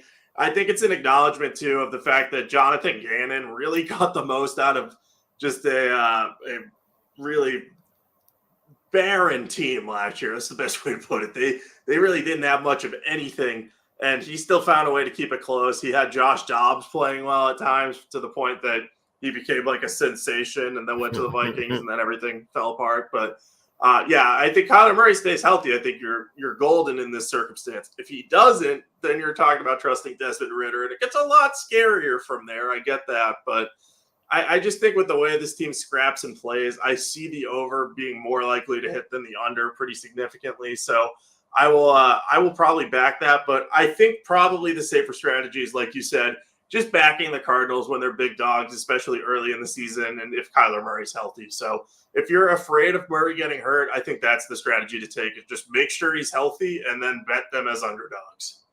I think I have too much PTSD from Desmond Ridder last year, just fumbling the ball out of the end zone so often. And Slew talking about that Falcons blew so many games last year. The pendulum has to swing. Cousins playing with a crutch better than what they had at QB last year. That's definitely true. They had the worst quarterbacking from start to finish. Now, like the Jets had the worst quarterbacking period for 2 games, but like the Falcons from start to finish had the worst. So, yeah, even if Cousins not 100%, I think you're right, Slew. All right. Next one is Bengals is 10.5. So Joe Burrow's back. Obviously, it sounds like T. Higgins is gonna be on the team as well. So, yeah, I like the over. It looks like the Sharps do too. I don't know if I'm going to quite bet that because the AFC North, I think, is the best division of football. Just no weak teams at all, unless there are going to be injuries. Like three teams in the division made the playoffs last year, and it could have been 4 had Burrow not gotten hurt, And when Burrow was healthy, like the Bengals looked like the best team in the NFL. Like they dismantled Buffalo on a Sunday night game. So I think that's something that we're going to see this year. And then they drafted Mary Smims to help the offensive line. The defense still has some like potential there, and I like their coordinator. So, I think I'd lean over, but I'm not going to bet it just because the schedule is going to be tough. What do you think? Yeah, I think it's going to be hard to bet any of the teams in the AFC North to go over, except maybe the Browns because their number's so low. But these double-digit win totals in the AFC North just seem like a little too risky because I lean the over here too. I think this offense can be much better with the healthy Joe Burrow and, top-tier receiving weapons. And the best receiving tight end they've had during Joe Burrow's tenure with Mike Gesicki joining the fold there. So I think the offense will be good. The defense has been good as long as Lou Anarumo's been there. So I think they'll go over, but I don't want to put my money on it because I could see them going 3-3 in the division and then all of a sudden it becomes a little tight to kind of get over that line. Yeah, Sue's saying I love the Jags kicker. Well, get to Jacksonville and after this one, Seattle's 7.5 minus 120 on the over. They have a new head coach, so not sure what to expect from this team now. I suspect that Geno Smith's going to regress at least a little bit, but we'll see. The defense, like they lost their top 3 linebackers, they lost their top 2 safeties, and they on offense they lost their starting 3 interior offensive linemen. So this is definitely a team that will regress, but I don't know. I just don't know what to expect from their coaching staff. So like that's my hesitation here. Plus they do have some strengths. They have those 3 receivers. They have 2 good running backs. Their tackles should play well, at least. And I just don't know what they're going to get out of their replacements. Just a lot of turnover here. So I would lean toward the under, but I don't think I'm going to quite get there as far as the bet is concerned. What do you think? Yeah, I would lean the under just because they lost Pete Carroll, and Pete Carroll did a lot for the culture there, and I just don't know what type of change they're going to have from to go to Mike McDonald's. Like, I just don't know what he's going to bring to the table. He could be a great new coach, and all the turnover could be good, and they could get to the next level, or all of a sudden things could fall apart without Pete Carroll there. We don't know how Geno Smith's going to fit into this new offensive system, and Sam Howell has some upside, but we saw last year that in extensive action, he had a lot of bad games. So, if he has to come in and can't take advantage of the good receiving weapons behind an offensive line that's kind of shaky and its best players are young, so there's going to be some inconsistency. That leads me to lead on the under here, but I'm not sold on this team. This is a team I kind of shrug my shoulders at right now. I need to see more data before I back anything on either side of this. I think they're going to be one of my bigger question marks going into the year. Yeah, I think they're one of the toughest teams to evaluate right now. So I agree. Jaguars are over 8.5 minus 110, under 8.5 minus 110 as well. So no lean here. I like the over. This might be a small bet for me, but I do like the over. They were 8-3 last year before Trevor Lawrence got hurt, and it wasn't one injury. It's like injury after injury after injury. He got concussed at some point too. And as we learned last year, quarterbacks coming off concussions are very poor in the first game for the most part. So I think the Jaguars are going to bounce back. They added some good pieces, I think, on defense with Eric Armstead and Darnell Savage. That they lost Calvin Ridley, but he was bad in the locker room. And who knows, maybe Brian Thomas, their first round receiver, is going to be good right away. So yeah, I like the over here. I'm not super excited about it, but I think that this team's underrated because of how they finished last year. What do you think? I agree. I think the reason this number is lower is an acknowledgement from the sports books that the division around the Jaguars is getting better. It's no longer the cakewalk division that it was for a handful of years where it was like, oh, there's only one good team in the AFC South. Now they could all be somewhat decent. Not like the Titans are going to be great, but they might be hard to beat soundly, So I'm with you on the over, though. I think this offense just has way too much upside. And like you said, Trevor Lawrence, if he stays healthy, I think that this is going to end up being a 3-horse race for that first place in that division. So I'm willing to back them at over 8.5. You're just telling me they have to go 9-8. I'm sold on that. Yeah, me too. Condolences here for those who always bet the Saints under, like me. It was always like 9.5 for some reason. The Saints are always overvalued. I don't know why, but it looks like the sportsbooks have finally corrected that. This number's down to 7.5. As much as I dislike the Saints, who should be tanking for Shedeur Sanders or Carson Beck, I do want to bet the under. I wish it was 9.5, but like 7.5 is tough given the schedule. The NFC South is horrible, so they're going to be able to rack up some wins. So this is just not appealing anymore. So yeah, it's a shame that it's over. A money making scheme with betting the Saints under every year. It's just not gonna it's just come to an end. But I don't know. Maybe you still like them under. And I think I would lean that way, but I'm not going to bet it. How are you handling this? I'm close to saying I will bet it. Like I think I'm like 90% of the way there. I think I've said this for years now and it hasn't happened, but I think the wheels are going to fall off for the Saints at some point. I think this could be the year. Honestly, the Talise Fuaga pick is the one thing that gives me pause on that, because I think he's a legit plug-and-play starter that's really going to help their offensive line. If they had not gone with him, if they'd gone with someone else, I might say that I'm definitely going to bet this. You should not base your decisions on one player, but that's what I'm doing here. I just think that this team has hemorrhaged so much talent in recent years. And yeah, they've added some guys to the fold. They always do. They added Chase Young this time, but they added Willie Gay too. But I just don't see enough high-end talent to carry this team to a lot of victories. I think their offense is going to be okay, not great. I get the idea of this being like a team that could go 8-9. Yeah, I could see it, but I think this is going to be the year where things finally don't work out. I think their addition of Chase Young isn't going to do what they are hoping it will do for their defense.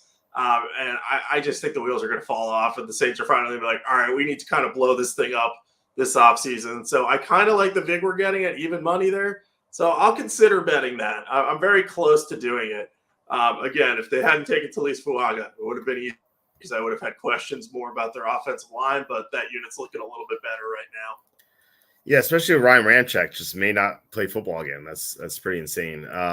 Yeah, I feel the same way. I think it could blow up, and we might see those paper bags again that were so iconic about 3 decades ago.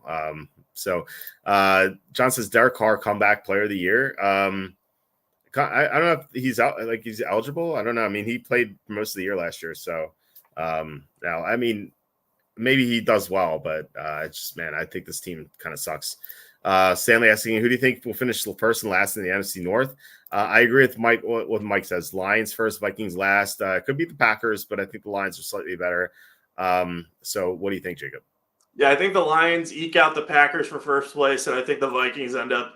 I think they compete with the Bears for last place for longer than people think, and then Chicago pulls away at the end to get third place pretty easily. Yeah, I think I'm on board with that. John's saying 75-1 for Derek Carr, comeback player of the year. I don't even know why he's eligible, but like he didn't miss. I don't think he even missed any action last year. Like he had 2 concussions that he played through, and like a shoulder injury. Remember that Tampa game? He was horrible because he couldn't throw the ball downfield. The only way that he could win the award is if he vastly outperforms what he did last year, because they kind of treat the comeback player of the year as, oh, you came back from an injury, or, oh my goodness, you were much better this year than you were last year. Sort of like the NBA's most improved player award. But I don't really see Carr. I don't think 75-1 is worth it there. There are too many Aaron Rodgers, Kirk Cousins, too many quarterbacks got hurt last year. One of them is going to have a better season than Derek Carr. If he's league MVP this year, I don't know what I'll do. I'll lose my mind, probably. Yeah, throwing Trevor Lawrence too. Like yeah, one of those guys I think is going to win. Now, yeah, it's like hey, comeback player of the year. Oh, we forgot you were in the league. Like, welcome back. You know, it's I don't see it with the Saints. Next team is the Giants. Automatic under bet for me at -135. This team is going to be horrible. I don't trust their offensive line outside of Andrew Thomas. I think it's the blocking is going to be dreadful. They did draft Malik Neighbors, but the rest of the receiving core sucks. Well, no, Robinson's okay, but Darren Waller may retire. He's not practicing right now. Daniel Jones is coming off a torn ACL. They did get Brian Burns on the defense, but I think their secondary sucks. And I haven't done the season preview yet, so I don't want to like quite lock this in, but I like how does this team get to 7 wins? I just don't see it. So I love the under. What do you think? Yeah, I love it too. I'm almost certainly going to bet this one. I just don't see them getting there. I think Malik Neighbors might end up having a surprisingly good year, but he's about the only thing I like on that offense outside of Andrew Thomas has been good, and maybe the left side of the line is good if John Runyon plays well and John Michael Schmitz Jr. takes a step forward. But there are so many questions on that side of the ball. And yeah, they have a pretty good pass rush, and maybe front seven's okay, but like you said, the secondary, it could be very problematic for them. So I don't see a reason to back the Giants here. They need to really, really add a lot more talent to this team before I'm willing to say they can get anywhere close to 500. Yeah.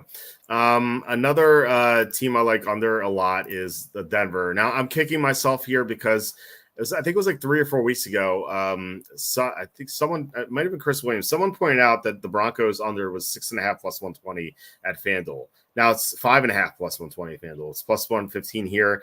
I think there's a good chance the Broncos are the worst team in the NFL, and they play in the AFC. Now they do play the NFC South, which is might make this a little tougher, but I think this team's gonna be horrible. So I love the under as well. I didn't bet the 6.5 plus 120 because I wanted to do my season preview first and just kind of like make sure that I love it. And I do love the under.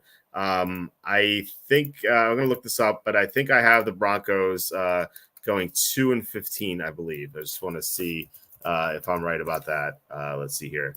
Broncos, I have them going 2-15, so they should clear that pretty easily. But kind of salty that I didn't bet the 6.5 plus 120. Just wanted to just make sure I had it correct, and I think I do. So, do you like the under as well? Yeah, this team's going to be bad. I also think that Sean Payton genuinely just hates every single player that he was given with the Broncos and is just hell-bent on replacing them with his own guys, which is fair. I mean, that's fine. But, this team is not going to be good. I think Phoenix is going to face a pretty steep learning curve, too. Yeah. Like saying DeMar Hamlin came back from the dead and couldn't win come up by the year. It's true. All right, so next, so my beloved Redskins, over 6.5 minus 120. Yeah, I would lean that way. You guys can make fun of me about my Redskins love, apparent love. But they play in the NFC. If they were in the AFC, I would not like this number. It's kind of like the Titans. I think they're pretty similar. I think they're definitely better than the Giants. I think they're close to the Cowboys. So I think they could win 8 games. So they'll get over 6.5, I'm sure. I have to do my preview yet. I haven't done that yet for the Redskins, so I want to make sure I love them. So like maybe I'll do it, and I'll realize I don't like them as much. But right now, I am leaning toward the over. You are too, I assume, right? Yeah. My question is just: do you think like this is the question I'd ask anyone thinking, oh, the Commanders are going to be bad? Well, what do you think they're going to go in the division then? Because I think that they might beat the Giants twice. And I think they can beat the Cowboys once. Maybe they lose the other 3, but if they're 3-3 in the division, they just have to win 4 times outside of it. And I think that's doable for them. Also, I think Jaden Daniels is going to provide this team with a Robert Griffin III like spark, just with his mobility and his playmaking skills. And so if he can stay on the field, I think he's going to get them some wins that they probably shouldn't have. Maybe that's the best way to put it. Like you might look at the roster and be like, oh, this team isn't good enough to win 8 games. But yeah, Jaden Daniels, if he's as big a playmaker as I'm expecting him to be, like RG3 was his first year in the NFL, yeah, I think that that could give them a jolt. Yeah, glad we're in agreement there. The Bills are 10.5. The under is juiced to minus 155. In the AFC, like this is tough to go over, especially in the AFC East, where you only have the Patriots as 2 easy wins. But you know, if the Jets are healthy, those 2 games are tough. The Dolphins games are gonna be tough. But again, I haven't done the preview yet here. They did lose some players, but they get Matt Milano back from injury. But we'll see what happens in the receiving core. If Keon Coleman could step up, or if Khalil Shakir can. Then I think they'll be fine. I still think they'll be fine regardless because they have Josh Allen and some other good pieces. But I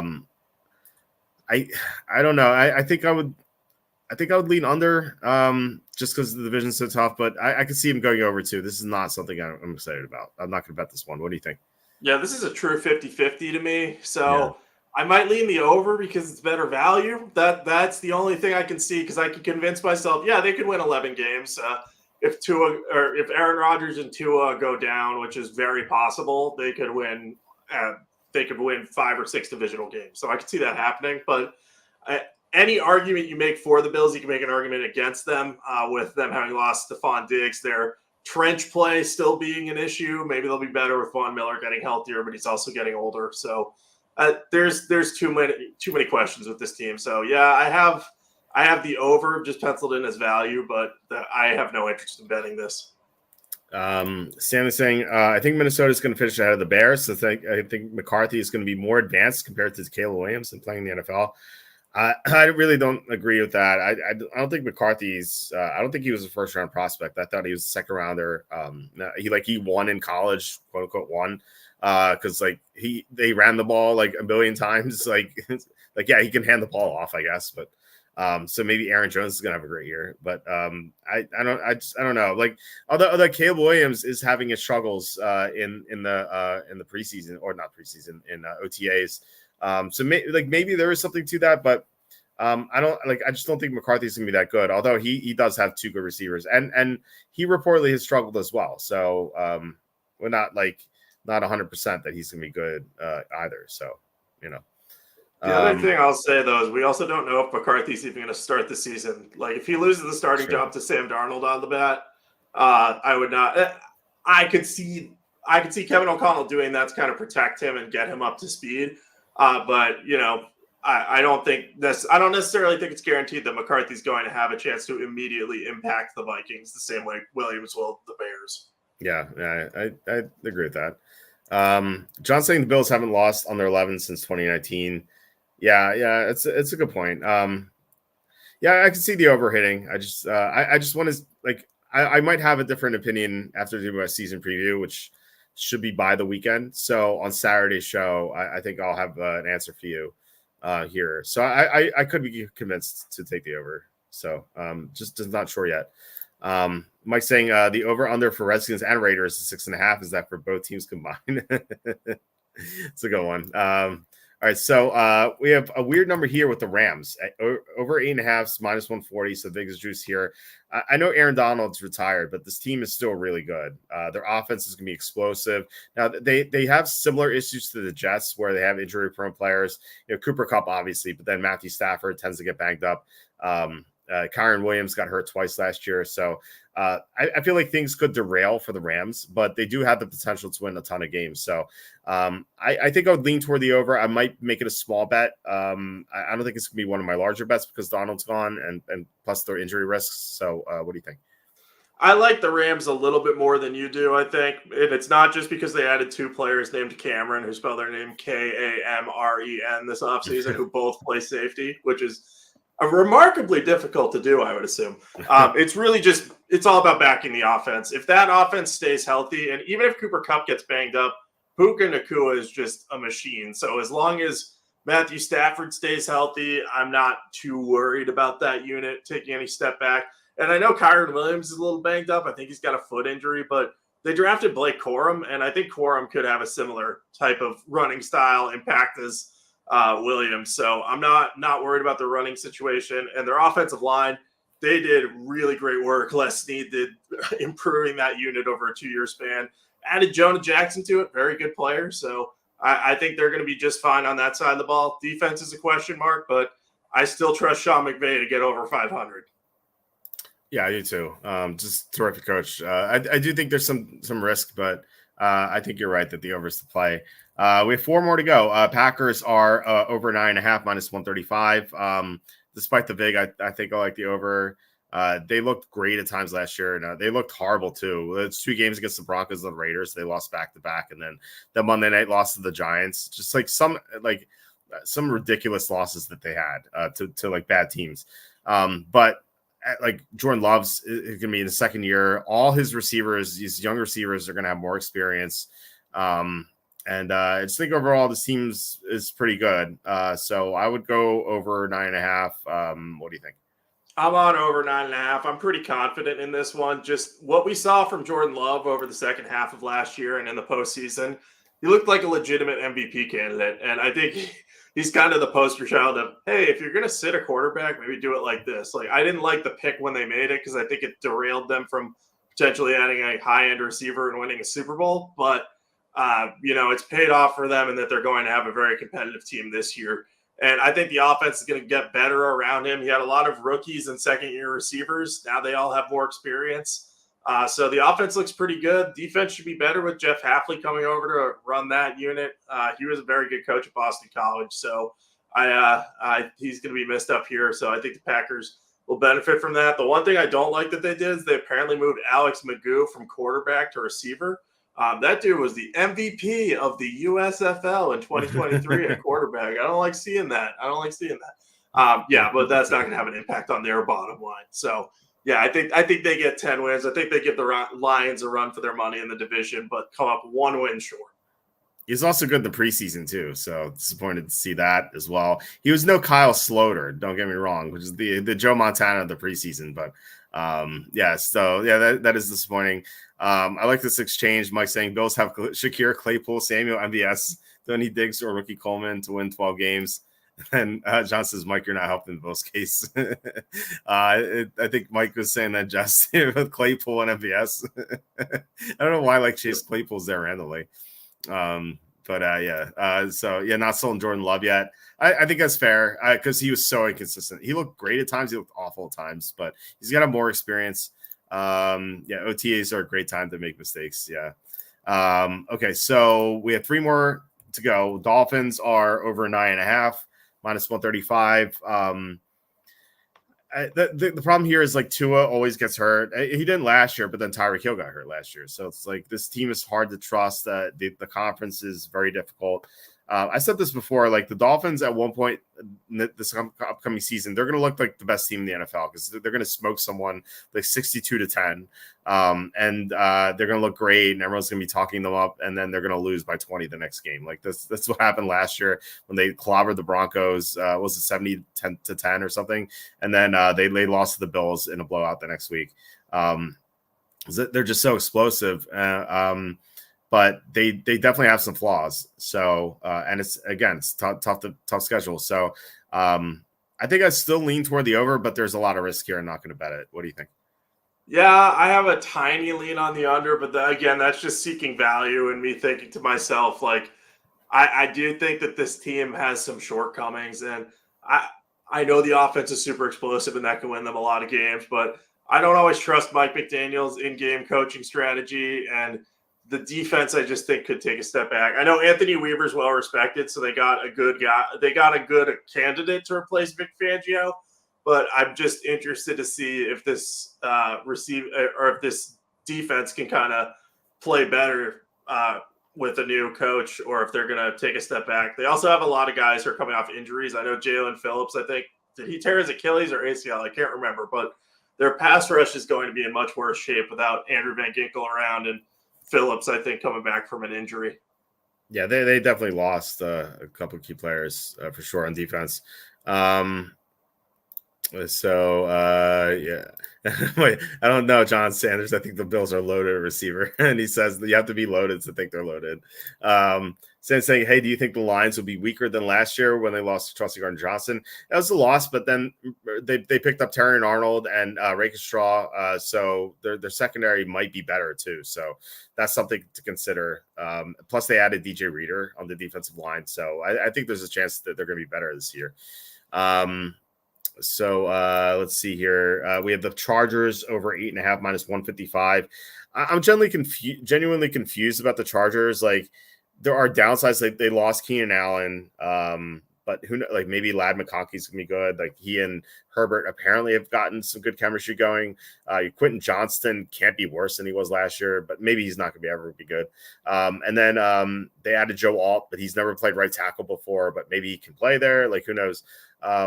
They brought back the 2 edge rushers, but I still think they're going to struggle against the run. Like, their defensive line looks horrible. Not talking about their edge rushers, but their actual like defensive front just looks so bad. So I think this team has a ton of holes, but they have a good coach now, Jim Harbaugh. They have Justin Herbert, who has upside, and who knows, maybe he's going to gel with his receivers and still be really good. And if Joe Alt can be a great right tackle, like his protections can be amazing. So I think there's potential here for the over, and it might be what the sharps are betting here at minus 155. But I don't know. I just I question this team. I think I have them at 8 and 9 exactly in my preview. I think I could be wrong, but I think it's around there. So I'm like 50-50 on this one. I think I'd lean toward the over, I guess, but I'm not going to bet it. What do you think? Yeah, I don't have any interest in this one because I think any bet on the over, you're hinging on Jim Harbaugh making a massive difference for the Chargers, which I think could absolutely happen, especially on the offensive side of the ball with Justin Herbert there and a better looking offensive line, even with the questions about Joe Alt playing right tackle. I think Harbaugh is going to be able to figure things out on that side of the ball, and that's going to give the Chargers a higher ceiling than they've had in the past, where they've kind of either been hamstrung by not having an offensive-minded coach, Brandon Staley, or when they had an offensive-minded coach and Anthony Lynn, he could not manage a game. It was very frustrating to watch at times. So, we haven't seen Justin Herbert fully unlocked, and I think we could see that happening. But defensively, this team could be a complete mess, even with Jesse Minter joining the team, a guy who I think has a lot of upside. They have Joey Bosa and Khalil Mack, and they have Bud Dupree now, and I forgot about that too. I get surprised when I read these depth charts and forget about things, so that's always exciting to see stuff that I didn't know. But like you said, their starting defensive line right now, like the down linemen, are projected to be Morgan Fox, Otito Ogbonnia or Obaniah, I'm not sure which one, and Puna Ford. So that's not exactly an encouraging group. So if they're weak against the run again, it would hardly surprise me. Yeah, I don't know what they're thinking with that defensive line. But yeah, last team, the Panthers are. Looks like the sportsbooks agree that they're not the worst team. Actually, the Patriots are the worst according to the sportsbooks at 4.5. But the Panthers are 5.5. Kind of disappointed not to see 4.5 because I think that would have been a decent bet. 5.5, not so sure. I think they'll probably win 5 or 6 games. So I am 50-50 on this one. It is the NFC South. So if you're looking to bet on there, just remember they're going to have easier games than most teams. So I guess I'll lean over, but as despite my my discussion earlier about why I think the Panthers are going to be better than they were last year, I just don't think this is a good betting opportunity. I just think that I mentioned this before. I think the Panthers just betting them in just individual games is going to be more lucrative than this. What do you think? Yeah, I love Dave Canales, so my lean is on the over here, but I agree with you. I think the better move is just back the Panthers early in the season when they play some of these weaker teams that people think they're definitely going to be worse than. They should keep it closer at least. But I don't necessarily think they're guaranteed to win 6 games, so I wouldn't touch this one. I think it's just better to trust Canales once we see what he can actually do with Bryce Young, which I think will be a fair amount. Yeah. I'm curious to see how they do as well, but just not a good betting opportunity here, unfortunately. John saying, I guess it's the saying McDonald's had better burgers than last year. There's one guy on Twitter who's like, he was like saying McDonald's cheeseburgers in 2024 are much better than they were in 2019. I'm like, well, how do you know this? We should keep track. And then like a day later, he tweeted, McDonald's has the best Coca-Cola. Like, what are you talking about? Like, why do you spend so much time at McDonald's? I will say McDonald's Dr. Pepper is probably the best fast food fountain Dr. Pepper you can get. That is a very, very specific take that I have there, but I will stand by that. All right. I will have to see if you're right. A couple weeks ago, I went into McDonald's to see how much a cheeseburger was. It's $2.69. I'm going to have to just stop at McDonald's to get a Dr. Pepper. Maybe I'll do it tomorrow or Thursday. I will do it, and then I'll report back next week to see if I agree. Damon Love says, I think the strength of the Giants is going to be their receiving core and defensive linemen, but I think their offensive line will be decent, but their secondary is going to be their main weakness. I mean, a strength, like, it's not saying much, but I do think Neighbors is going to give them a dimension they haven't had for sure. And with Brian Burns, yes, I think the defensive line is the strength with Dexter Lawrence and Brian Burns there. But the offensive line, I don't see the offensive line being decent outside of Thomas. I just don't really know. But I could be wrong. Mike says, I'm not loaded yet. It's 1 a.m. It's too late to start. Maybe I'll get pickled for Kenny's tomorrow night. Kenny will be on, he told me. And we know it's not his wife's birthday tomorrow, so he'll be on the show. We'll be talking about fantasy sleepers, I think, and we'll open up a Rainmaker pack too, so that'll be fun. That's it for our picks. So to go over, yes, Lou says, quote unquote strength of the Giants. LOL. Yeah. So to go over the ones we like the most.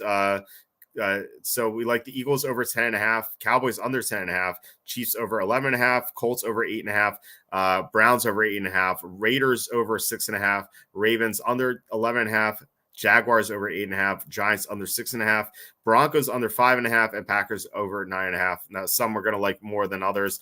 I'm going to have the exact unit counts on the site. Definitely not tomorrow, but in the coming weeks for sure. Once I actually start betting these, I haven't locked any in.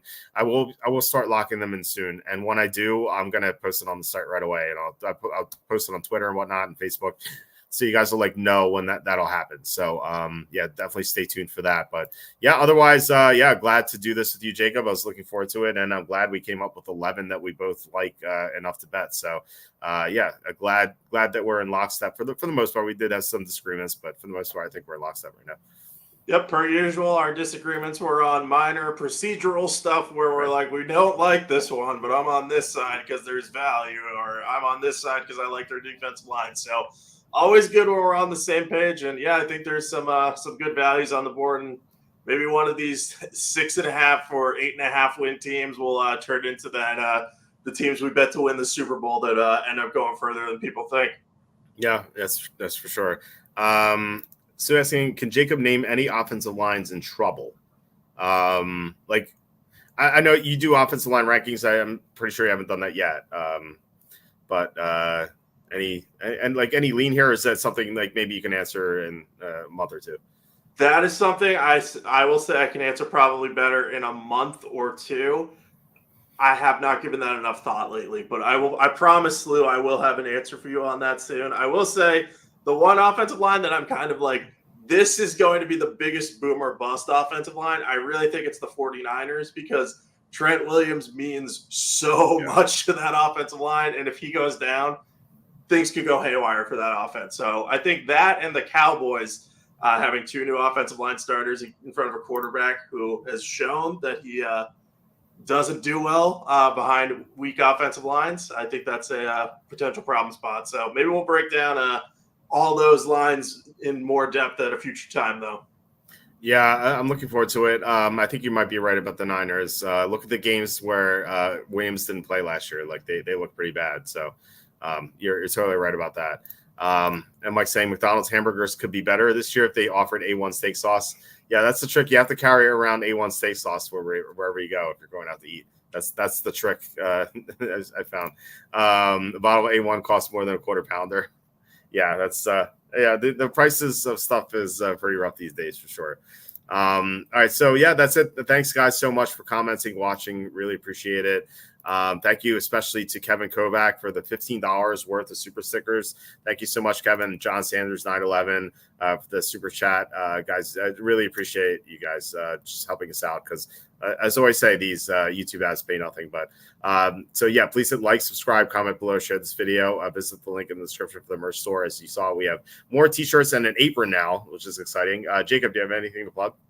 You can follow me on Twitter at Jacob Camenker. I'm a little quieter on there these days in the summer months, but offer my occasional thoughts on golf and football, whatever betting tips I'm doing. I've done horse racing and IndyCar previews the last month, so all sorts of niche sports and stuff coming up that I'll probably be in on. And, you know, the golf stuff's always going on in the background for us at this time of year. So if I find anything I like there, I'll post my thoughts. If you got any questions, send them my way. If I see them, I'm happy to answer them. And always check out sportingnews.com for all your sports needs and NFL needs. We've got everything over there covered. Sounds good. We'll be back tomorrow with Kenny. Is making his triumphant return as well. So unlike last week, our co-hosts are going to be much better. So yeah, once again, thanks guys so much. And John Sanders and Kevin, thank you so much. We'll be back tomorrow, and I'll talk to you then. All right.